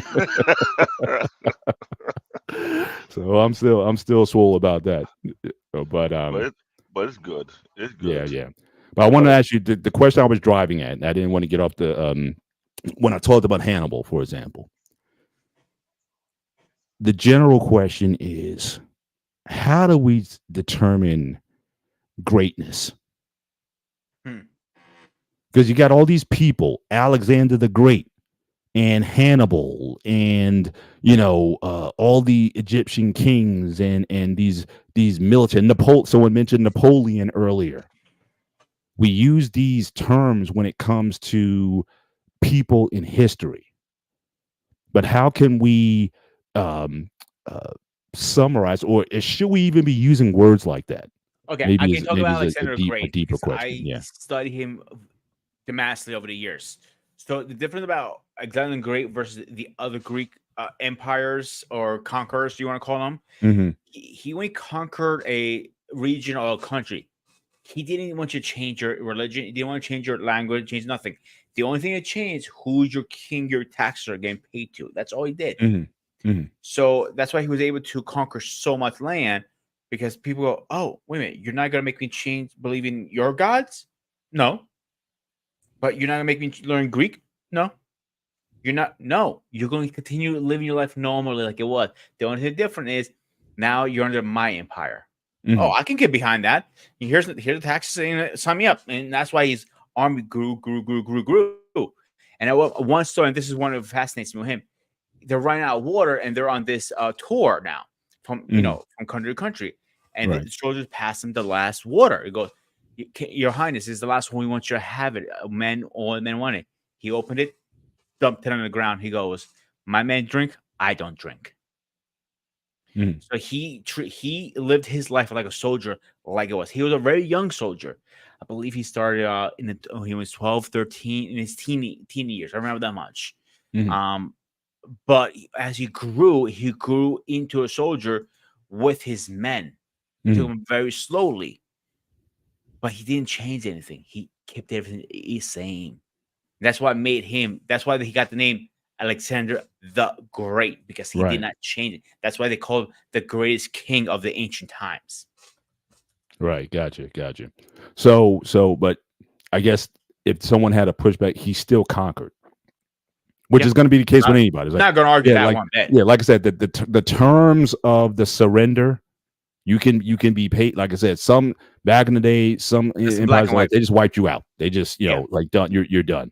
Some again, there was a peaceful transition. Some were sort of blended. Like I know in Africa, and Africa is very complicated. I know Black David could probably talk about that when you talk about colonization of Africa. And, it might be a bad idea to do a part 2 of this and bring Black David on here. Well, we can do that. Well, actually, maybe on our next call-in show, because he was actually talking about, again, we have a lot of people in the chat who've been sharing some history. I know Angry Snowman, shout out to you for being here tonight. Appreciate you being here. Joshua Jones, see you stopped in tonight. Certainly salute to you for being here as well. Tonight, Trey Ferg, my man, my 7B brother. Good to see you dropping through here as well. But maybe on our next call-in show, that maybe we can revisit some of this topic, and those who do have, again, another perspective on history, or based on the knowledge that they have, maybe they can call back into that show. So we typically have the format of the show going forward is like once a month we're going to have a call in, Yeah, it's and we about can in talk 2 about weeks any from now. prior topic that you have followed since you've been following the gray area. If you want to bring anything up for discussion, anything that we talk about, anything that you disagree with that we've talked about, certainly look out for that show, that next call-in show, and we'll drop the link in the chat. You can call in and we can chop it up then. So we would love to have you guys back, and that's actually something that's part of what we want to build into the show. I mean, we're kind of fleshing this out just based on what we know. You guys can certainly offer us a lot more perspective going forward. So we want to have that opportunity for our viewers to have that opportunity to chop it up with us. So yeah. So look forward for that show. And I think in a couple of weeks, I think we're looking to have our next call-in show. And so look for that banner. And take your notes down. You can go back. Anything that I said, you can certainly quote it, mark it, clip it, and we can talk about it again on that follow-up show. So I just want to put that out there for everyone. But yeah, we would love to have different perspectives come up. So, but so that question though of whether it be Napoleon, I think Anton had a comment about says most people never knew that my ancestors defeated Napoleon when France was sent his forces to Haiti to reclaim the island. Right. This is after the I believe the Haitian Revolution. Correct me if I'm wrong. I think that started in 1804, and in fact, Haiti was the first of the slave holding areas in the Western Hemisphere to actually revolt and declare their independence in 1804. And so so again, he's sharing here that Napoleon sent forces to try to reclaim it. He defeated and pushed those forces back. So again, how do you view Napoleon? How does anybody view any dictator or leader? You can call them great to an extent, but how do historians classify, or just for people just even sharing what they know about history, just having a conversation like we're having here tonight? Sometimes it's difficult to use terms like that. It is. Yeah. In fact, I remember even a line from Black Panther. Believe when it was T'Challa's father told him if something to the effect of, and I don't know the exact quote, maybe Black David knows it, but said, if you want to be great, essentially you're gonna have to do some stuff.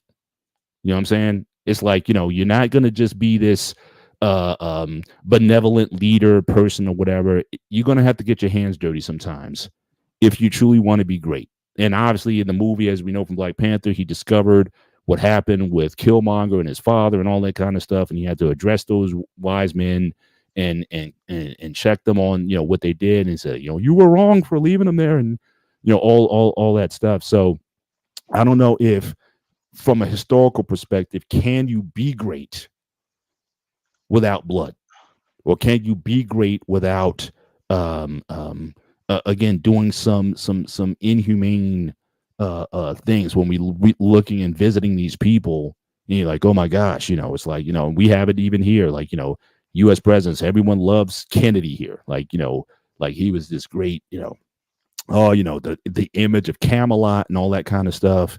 But we know he had his ladies, he had his affairs, he had, he did a lot of stuff. It's back then though, the press was more sensitive. Like they didn't the press back then, they weren't all in your business, like showing, and the press knew everything that he was doing, but it wasn't proper to share that kind of information with the public. But you It's can funny look that at him and be funny like, that you said yeah, he that. might have been a great president, but was he a great husband? Was he a great this or that? It's hard to make that when you're talking about how do you look at a person's life overall, and then how do you So I have a yeah personal belief behind this, and this is my yeah personal opinion. I don't care what you do in your prior life. If you're a good president, that's what cares about me. If you took care of the us American people, us American voters, and you do the right thing to the country, I don't care what you do behind closed doors. That's your business, not mine. mhm. That my personal opinion. If let's say Kennedy was just the best president ever made, for argument's sakes, Mhm. and he all this fact is true, like we know he had several girlfriends doing this, but he did great things for the country. Do Mhm. what do you want? I don't care. I Okay, wanna be so president. let me push back on that. So Mhm. great, and again, I'm not accusing I'm just saying hypothetically, right? Of course, yeah, of course. When you're in this place of authority, right? And we know, let's just take America for example, right? We got a CIA, we got an FBI, Mhm. and we know some of the people who were behind it. You had Dulles, who started the CIA, and you had Jesus Angleton, and that was his name, James Jesus Angleton. That was his, a major figure in the CIA. You had Hoover was in the FBI, and you find out later on those guys did a lot of covert stuff. Like when we talk about, okay, as long as you kept America safe, yeah, but we know the CIA, for example, carried out a lot of clandestine operations, assassinating, I don't know if I can say that, but leaders of other countries, other nations, triggered wars in different areas. Just like I said, all kinds of, like I said, covert Dirty operations. stuff. Yeah. So yeah, And so from our perspective, it's like, oh yeah, he was great to us. But if you did things that, now that the record is coming out, that those things were done, again, like I said, records are being released all the time. At least some of these records. I think Anton was right. Yeah, I think the Kennedy record should have came out back, I think, in June of 2023. All the Kennedy So I files were actually supposed to looked come that out. up before. Yeah, It's between 25 to 50 years the FBI have to release them. But right. for But some reason some are they're not still releasing it. classified. Yeah. I think he So still said that some documents they're still, holding them up for. They Yeah. say for again, it's like a buzzword. That's for national security is like the buzzword. Oh, we don't want you to see it. It's national security. that's their way of saying when we don't want to tell you. So We're not going to want you to see it. But I'm no, just you saying. But guys, even with these leaders, so again, you could look at Alexander. You could look at Mhm. any major power. When we find out the extent to which they did to make things look peaceful to us, then do we still call those guys great because of because we find out about those things? That's what I'm saying. I think the word great is used oftentimes too much when we look at history. Again, yeah, the people have a strong dislike of his. Is interesting enough. Now, one of my favorite periods of time to look at is Vietnam.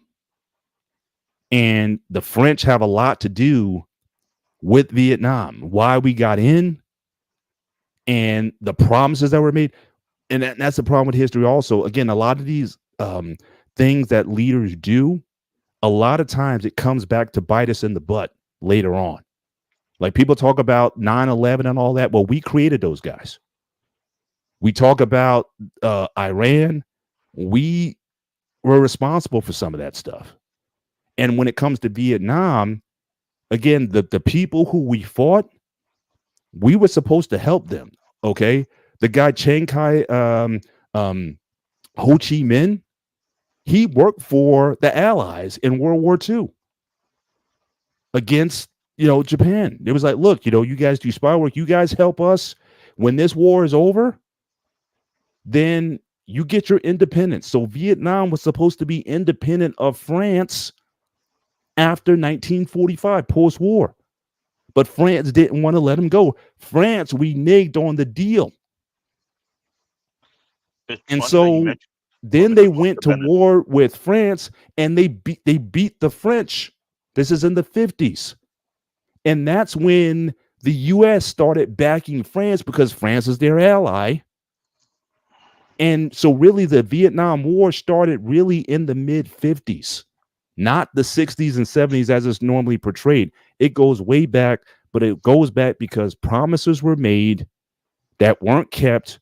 And because of that, the people in Vietnam, those guys, Ho Chi Minh and those guys went to the communists because the communists said, well, we'll give you a better deal. And that's what started that whole conflict. And it went on. And that was the first time you can argue, well, really Korea, I guess you can argue, but that was like the first war that is recognized that America lost. As big and bad as we were, we lost. But we never should have been there. But the French decided they didn't want to let the Vietnamese people go and be independent. And that's what started to hold. And they drug us along for the ride. And then we picked up more and more of the responsibility as we went on. So it became a quagmire for us because of that. So again, so when we talk about greatness, great leaders, and back then it was I forget who the leader was of France was at the time. I forget the name of the guy, but what during what when we're doing that World BWR? War II period. Yeah, I forget the name of the de Gaulle. I think Charles France de Gaulle. I think was the leader in France at that time. So yeah. So it was definitely, again, how we look at these periods of times and be like, man, what we were thinking, what we were doing.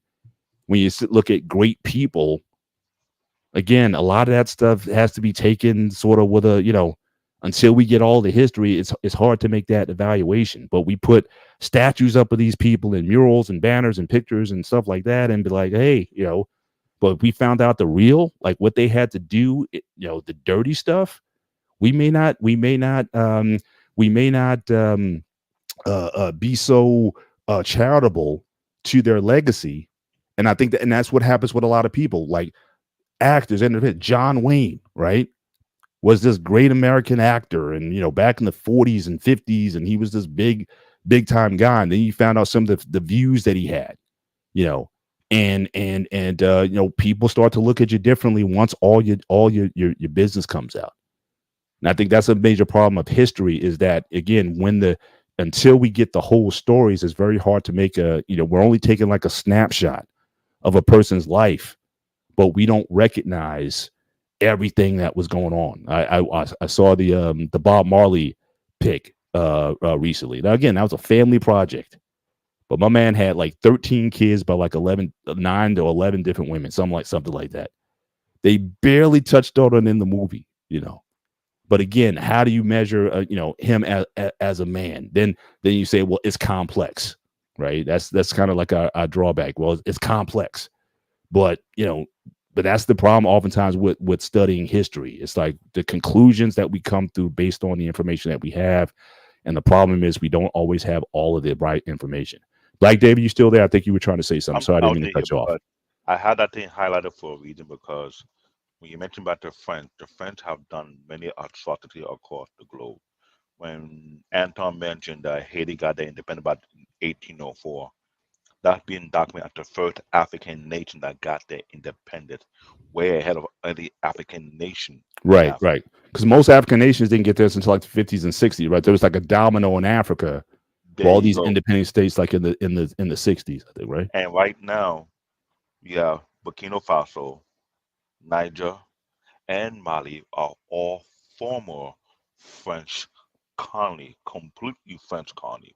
When I mean completely former, they kicked them out recently, Mm-hmm. and that's going on today, right now. So there's a lot of deep history that the French had their hands on that created a lot of destruction. I didn't know that there's a lot of French colony in Africa besides Burkina Faso, Mali, and Niger. There's much more behind that. There's Gabon, and then a few other as well. So when Anton mentioned that one to an effort to focus on the African war, they were the main component that divided Africa. Africa used to be 5 kingdoms before they made multiple countries. Right. They did it on purpose to divide the power of the African people. So there's a lot of history that is still being dug in right now to this day. Yeah. And it's also, again, it's also about history is not necessarily in isolation, especially when you talk about these global powers. Who was ultimately affected? Yeah, it might have benefited France or Spain, or whatever the European power was, but what about the people who've been affected on the other side? How would they view a lot of these wars, a lot of these these interactions with people? And again, we're seeing in the chat again. Shout out to Joshua Jones. You're always checking us on certain things. The goal. He says that certainly the goal was to stop the spread of communism, and since Vietnam, there hasn't been. Again, I would have to, I'd want to verify that, but he said, aside from Vietnam, there hasn't been a communist state or nation since Vietnam. I would have to verify that, but again, I'll take your I'll take your word for it. But again, people look at things differently. When I said America lost the war, at least certainly in terms of the perception, whether or not we lost it or not, or the aims of were accomplished or whatnot, what I think it did to this country. And also, again, when the data came out, when the Pentagon papers were released or leaked, okay, they weren't released, they were leaked. And when Americans found out America's early participation in Vietnam and the things that were done, and that's what often led to those protests and those marches and rallies and the treatment of the soldiers and all that that came after that. Because again, prior to that point, everybody had a view of America that we were always on the side of right, and this is God's country, and we always operated with righteous intent, and we So find I'll out give you later a great on that example we really didn't fast. always. Like with the greatness and everything you're saying, like we had a general called during the Greco-Turkish War that never ended, still going on to this day. That's also per opinion. We had a general that was double agent, you want to call it in a way. He said he was Greek, but he worked with the Turkish, but he's actually working with the Greeks. So he was going two-faced back and forth. The Turkish put him in prison, but the whole time he's working with the Greek government, and that's how we pretty much got over the war. And that's why he's a legend in the Greek military. I'm using that as an example, of course. The greatness, it's such a big word, and it goes back to what you were saying. How do you define that greatness? Mm-hmm. Because all these guys do some shady shit to get to that point. To put the name down in infamy. Right. I'm glad you mentioned shade. I'm glad you shade because I'm glad Anton did that. Benin, Algeria, Tunisia, Cameroon, and Cote d'Ivoire, including Burkina Faso, Mali, and Niger, were using the same currency for so long to this day. Mm. And they were robbing these countries extremely blind.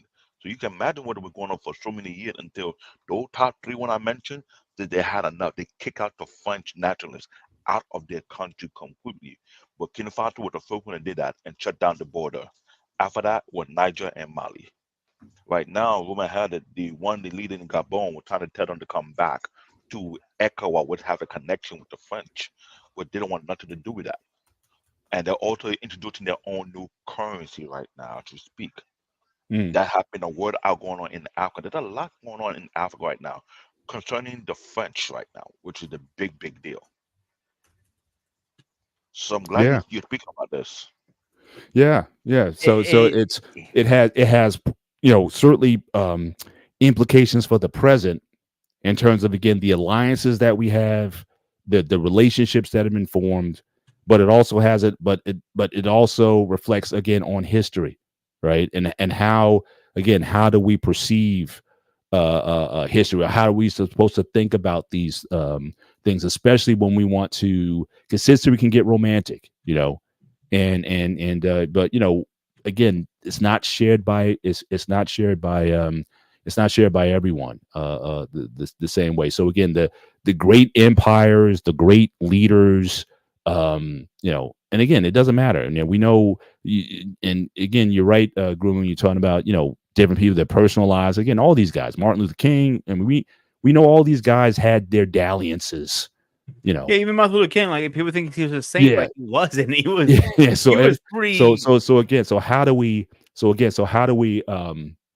How do we view these people in the totality? And that's oftentimes something difficult to measure. Even like I said, war. Like I said, back then, the brutality oftentimes of war. How do you deal with assessing that by, again, our modern? Remember that episode of Star Trek? This is like the old series where you had the OG, right? What's that? The original Star Trek series. The original series, right? Remember the episode where you had these two planets, they were warring with one another, but they were doing it by computer. So it's like you press a button and 10,000 people died. They had to go into these chambers and eliminate 10,000 people because they didn't want to go to like the real war. They haven't seen each other. They just knew that they had to kind of keep this war going on. So Kirk and the Enterprise, they got sort of stuck in the middle of it. And at the end of the day, they wind up destroying the computers and say, oh, well, we got to fight for, you mean we actually have to fight for real? because the war kept going on, but it was so sanitary because everybody was like, oh, the cities were clean. There was no damage or anything like that, and it just went on and on. But it's like, okay, now you guys really have to fight, or you guys can really make peace and actually talk to somebody and really come to resolution. But it's one of my favorite episodes. But again, how we look at the brutality of how war was, when people had to delete each other hand to hand, bayonets or swords or spears, or like you said, the fiery arrows and stuff like that. Now it's like a video game. You send a drone in, and boom, it's done. It's like, oh, see, it's funny because I did a paper when I was in high school about it was a little bit about a year after 9/11 happened, just in case we go to the next war. How would it be? How do you imagine the war? And my answer was, it's going to be a push of a button. This is before droids come out. I'm talking about nukes more than anything. You just hit the button, boop, pew. That's all you needed. But obviously that didn't happen. But that's how I imagine a war. Being more a push the button. We're going to that way anyway. Eventually. Yeah, it's almost like becoming, because it's like I said, you're becoming disconnected by it. But I like the comment that again Joshua put up. You can put that last comment that Joshua had up there. Are people looking through a lens of morals? I don't see how you can't. If so, morals are expensive and tend to land on the law side of history. Yeah, I mean that's. But I think it's inevitable. How could you not look at something just because we're human beings? And I think we are certainly guided by some sort of principles or values, however you want to define them, whether you believe in a God or no God at all, or whatever is driving your decisions. But I don't see how could you. I don't see how you cannot be look at that, and especially as your morals and values change over time. Like I said, we're different people. Like even the Bible. Like I could look at some of the stuff in there, like the idea of stoning someone to death. I just can't see that. Look, So here's my one, but I just can't. My modern sensibilities can't embrace that, and I have to look at that even from a biblical standpoint. I still look at that as barbaric. I do. I just can't. That's just something I just can't grab. Yeah, I can't wrap my mind around to accept. It's like, oh well, it was in the Bible, so it must have been good or whatever. Like, so I don't see how you can avoid that. So here's my pushback with you pointing out with that. So we're talking about morals. Let's use the war right now going on with Russia and Ukraine. When this war started, Russia put in exactly made orders. They're breaking every warlord treaties, everything. They're gunning people down and everything. Where's the morals then? Yeah. You talking about that's fluid also. Yeah, and he's an Orthodox Christian, by the way. And keep that in mind, he's an Orthodox Christian, too. Right? And like as an Orthodox Christian, I'm speaking as a Christian now too. It gets everything we learned from the Bible. Okay, we don't do this stuff, but he's doing. So I want to. All right, so you just posed up. So has the Orthodox Church?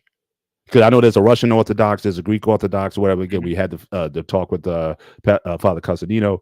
Yep. Have they come out with any official declaration or condemnation of Putin or the Russians for this? Have they spoke on this? To be honest, I don't know. I haven't looked into the religious part of it. To be honest with you. Okay. Because again, if you're saying bullshit, I'll be honest. Right. Because I'm thinking from his perspective, he might think that this is like a holy just war, and I'm doing this because I'm an Orthodox is the reason why I'm doing this. I don't know what's necessarily driving him in that regard.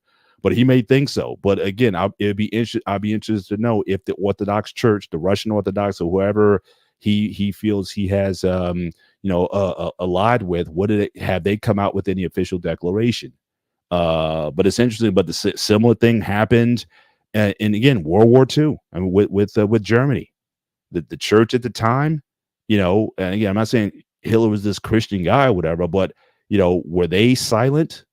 Or how much did they speak up especially once you started seeing what was happening with the Jewish people? I don't know if they, not to say that they were complete supporting him, but were they silent in that time? I'd be curious to know that too. If anyone has that that information. But yeah, but morals, like I said, it makes it dicey when you have to not only examine history, but also on the acts that you take. Like if we go to war with somebody,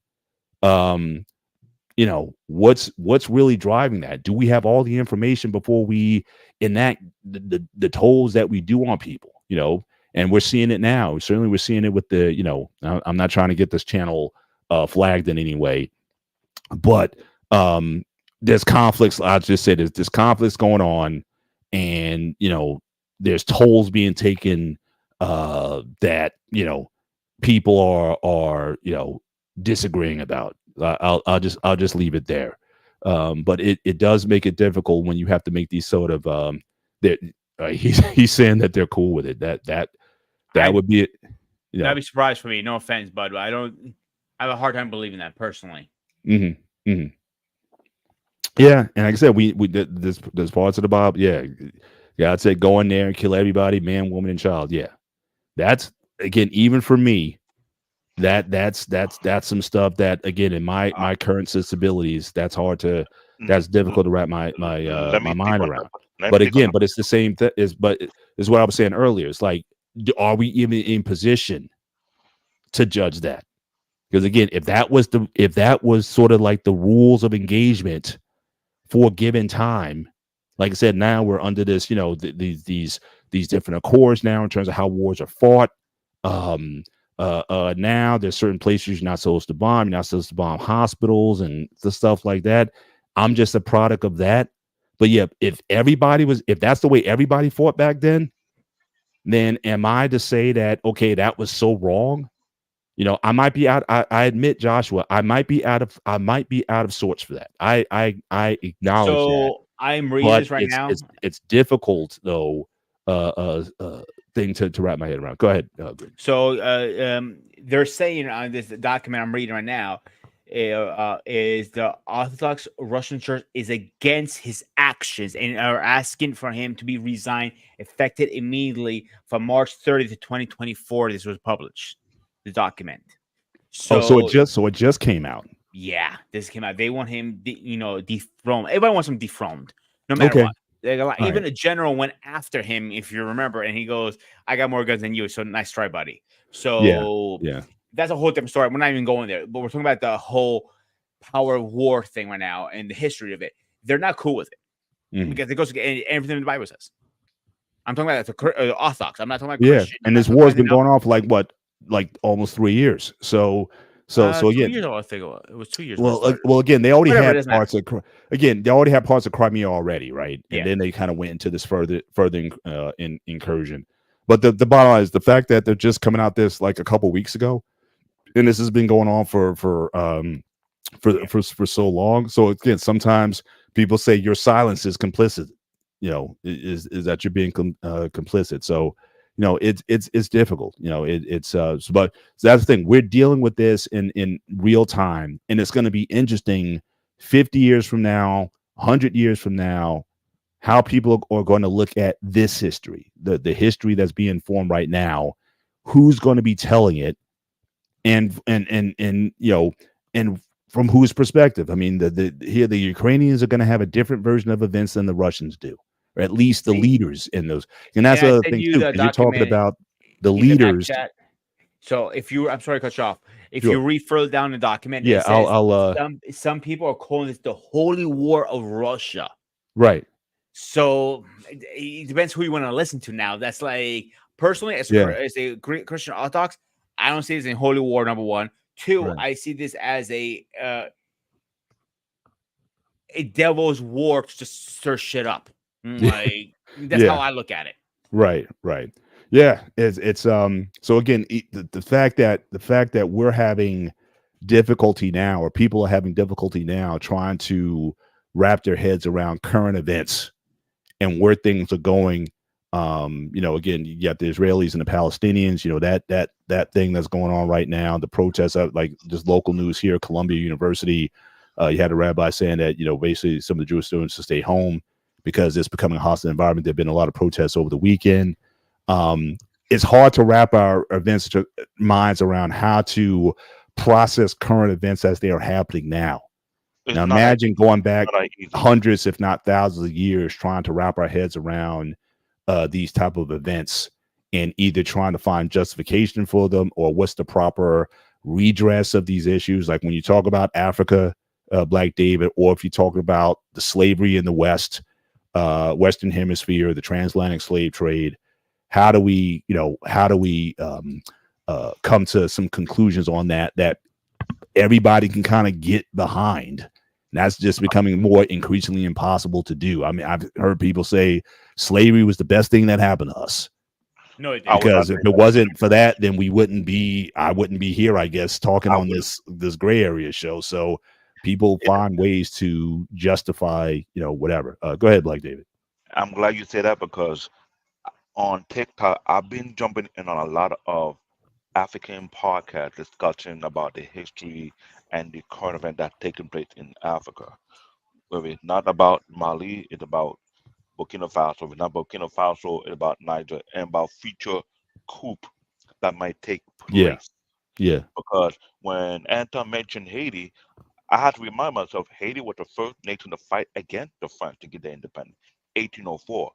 A lot of African countries got their own after 1950, yeah. 1960. It was a Before domino of Harlem, state of African nations in the 50s and 60s that but declared their independence. but Yeah, even though they got their so-called, the reason why I say so-called yeah. I independence know where you're going. Yeah, because it looked like they have independence on paper, but behind closed door, there was still a leash upon them. Because when I mentioned Burkina Faso, Mali, Niger, including the five other nations that Anton, I had to thank Anton for that because he understand what's going on. hmm Those countries were using one currency that the French forced them to use so that they still have control of their resource and their money. So when the first one who fight for complete independence from Burkina Faso, he shut down the border. He told every other nation to mind your own business. hmm And these are the other five nations that might do the same thing as well. Benin, Algeria, Tunisia, Cameroon, and Cote d'Ivoire. hmm Now imagine he shut down the border back in 2021, 2022. Within 2 years, he made a huge amount of development whereby he negotiated with the Russian as well with the Chinese. With a lot of people say, oh, they're going to colonize it. No, that's not the case because here what's going on in Africa, in Katana history. America had their hand dirty too. They have their own hand in yeah, destabilizing Africa as a right. continent.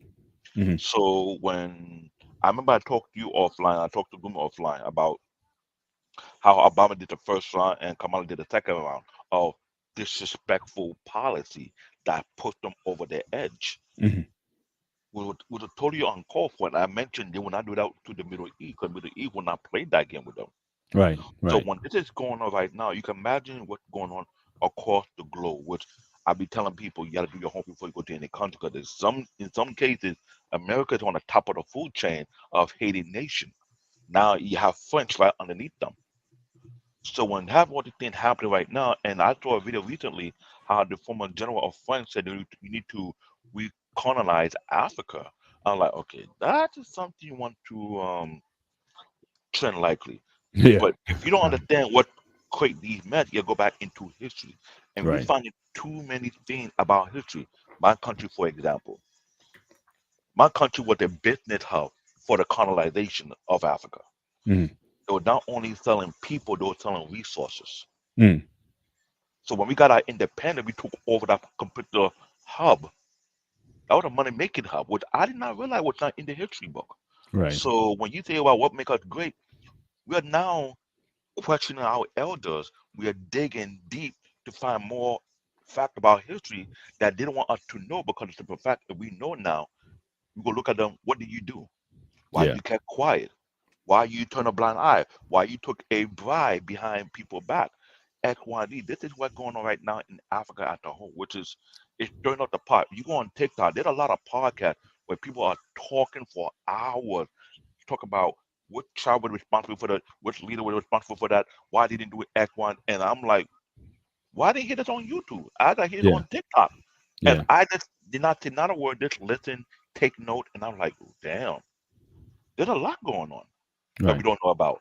And the fact Yeah. that Anton mentioned Haiti got their independence, And 64 years later, America did now recognize that. But you forget Yeah, and Haiti. just look at the state of Haiti right now, because I think he also made a comment about, yeah, we wouldn't have been able to win the, I think War of Independence, Revolutionary War, without the Haitians. And he So ignored it for but 4 you look at years. the state of the island now. I mean, we've been, um, not necessarily the biggest supporters. I mean, obviously they've had a lot of corruption. I mean, it's just been a bad state of of governance, certainly for sure. I don't know how much of that is intentional and how much of that is um, you know uh, just a string of I bad leaders. But I would again, what say, we know, this country has had a history of having, destabilizers, certainly working through the CIA and other branches of counterintelligence that have led to a lot of the conditions that have taken place. you may have to have a part two of this history Oh conversation yeah, for sure, for sure. Well, let because me just I answer. was, go ahead. Joshua does, again. This is not a call-in show, so again, the format how we decided to do the show. All right, usually 3 or 4 shows within the month is just me and Gray grooming reviews. We're just having a one-on-one conversation, just based on our perspectives. From my perspective as an African American, his as a Greek American. But every once a month, we have a call-in show, and you're free to call in at that time, and we can redress or revisit anything that we've talked about in the interim. So again, this show, obviously, first of all, salute to the chat tonight, because I know Joshua and Hunting Wisdom and Anton, you guys have been certainly contributing so much tonight.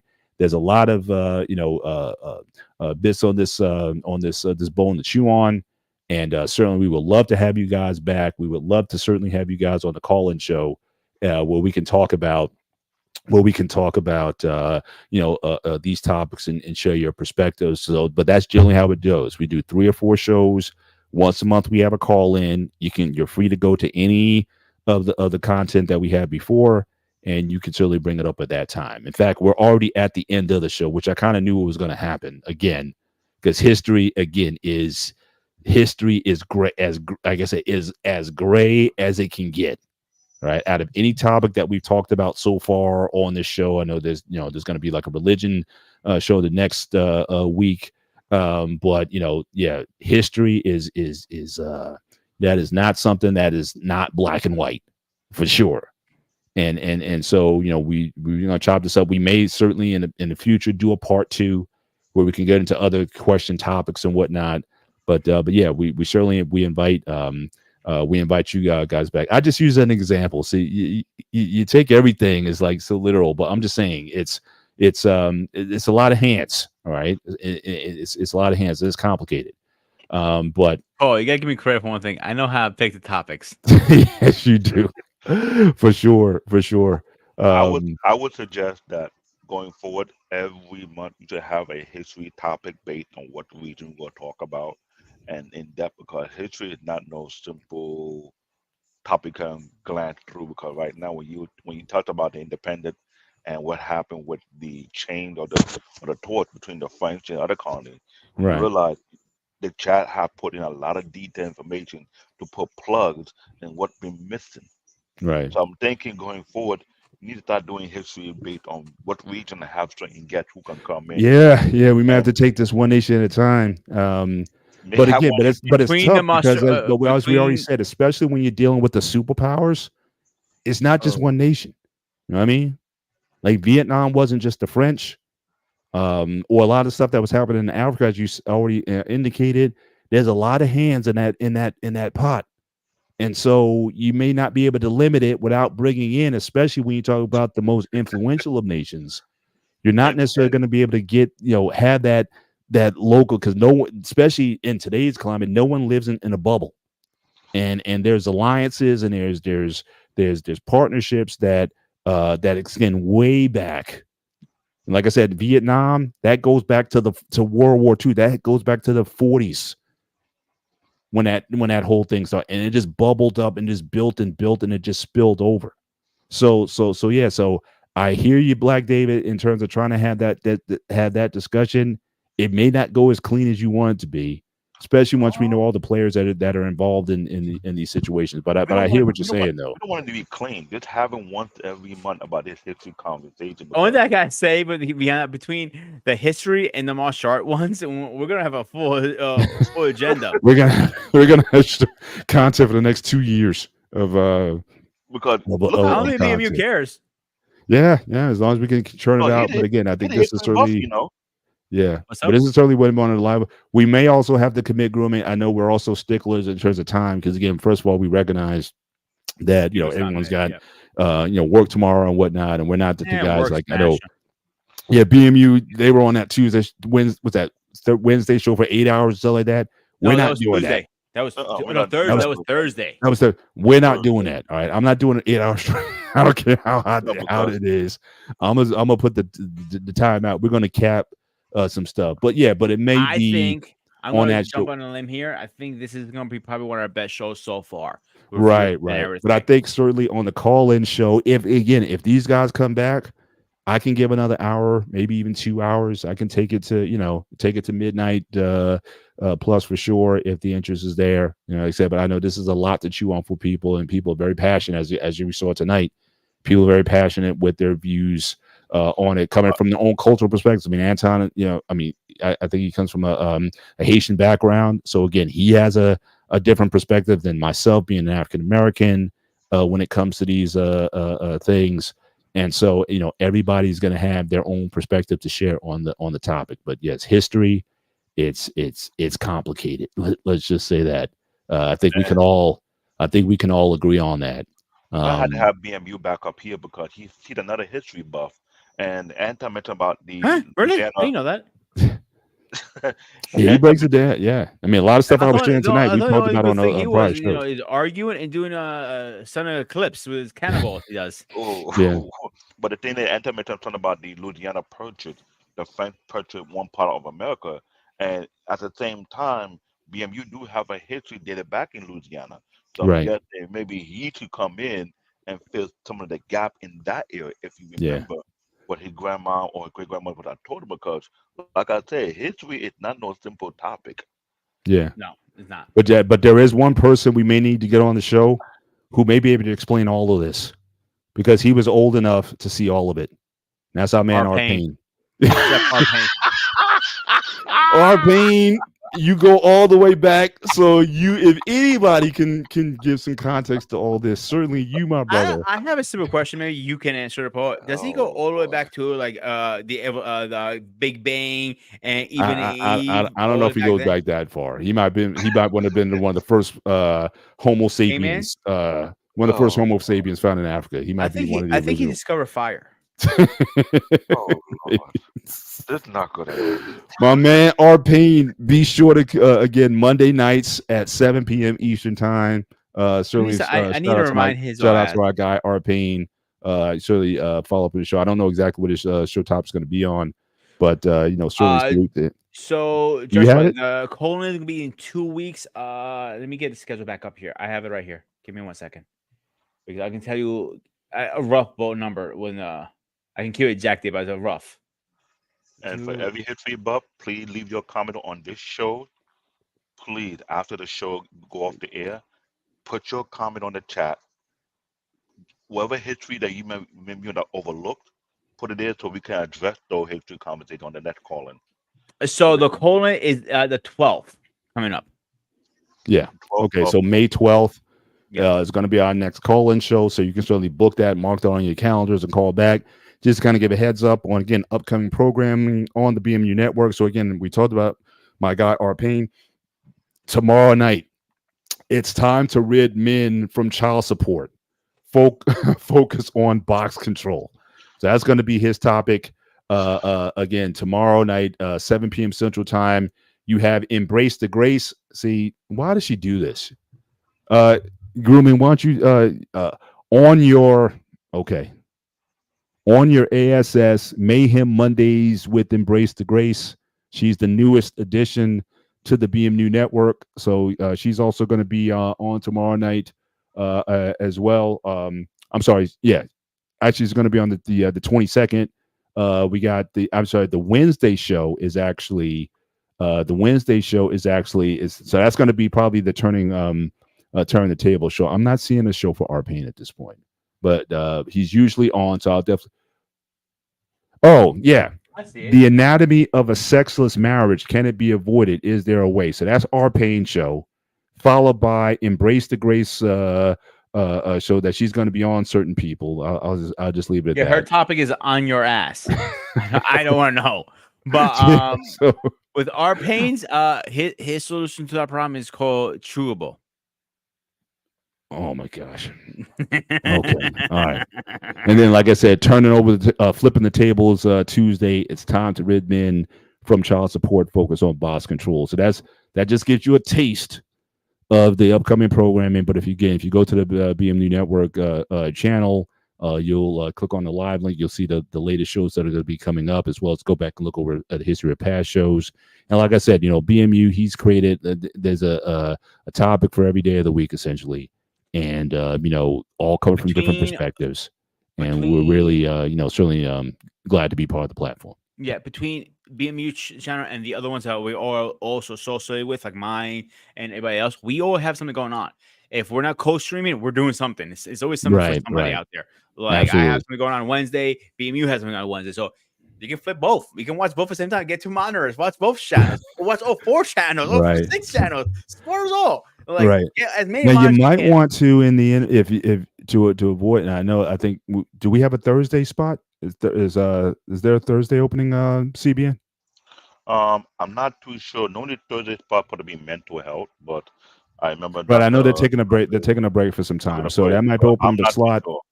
That might open up slot grooming. If you might want to move temporarily until they fill that slot again, you might want to consider moving your show to that Thursday slot, so there's no conflict. But that's your call to make. But yeah, there's a lot of content out there, and certainly something for everyone, so to speak. But again, I had fun with this. Like I said, I'm just like you, grooming, fan of history. But I tend to focus on certain periods, especially with American history.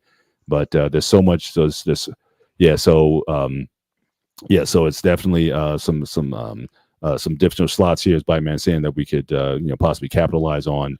But I had fun with this conversation. Again, May 12th call-in show. For all of those who want to continue this conversation, you can definitely call in at that time, and you can continue to chop it up with us. And we may have to do again a part 2, or again as. But Paul, you realize if I pick up Thursdays and do a co-streaming on both times, it means you have to work 7 days a week now.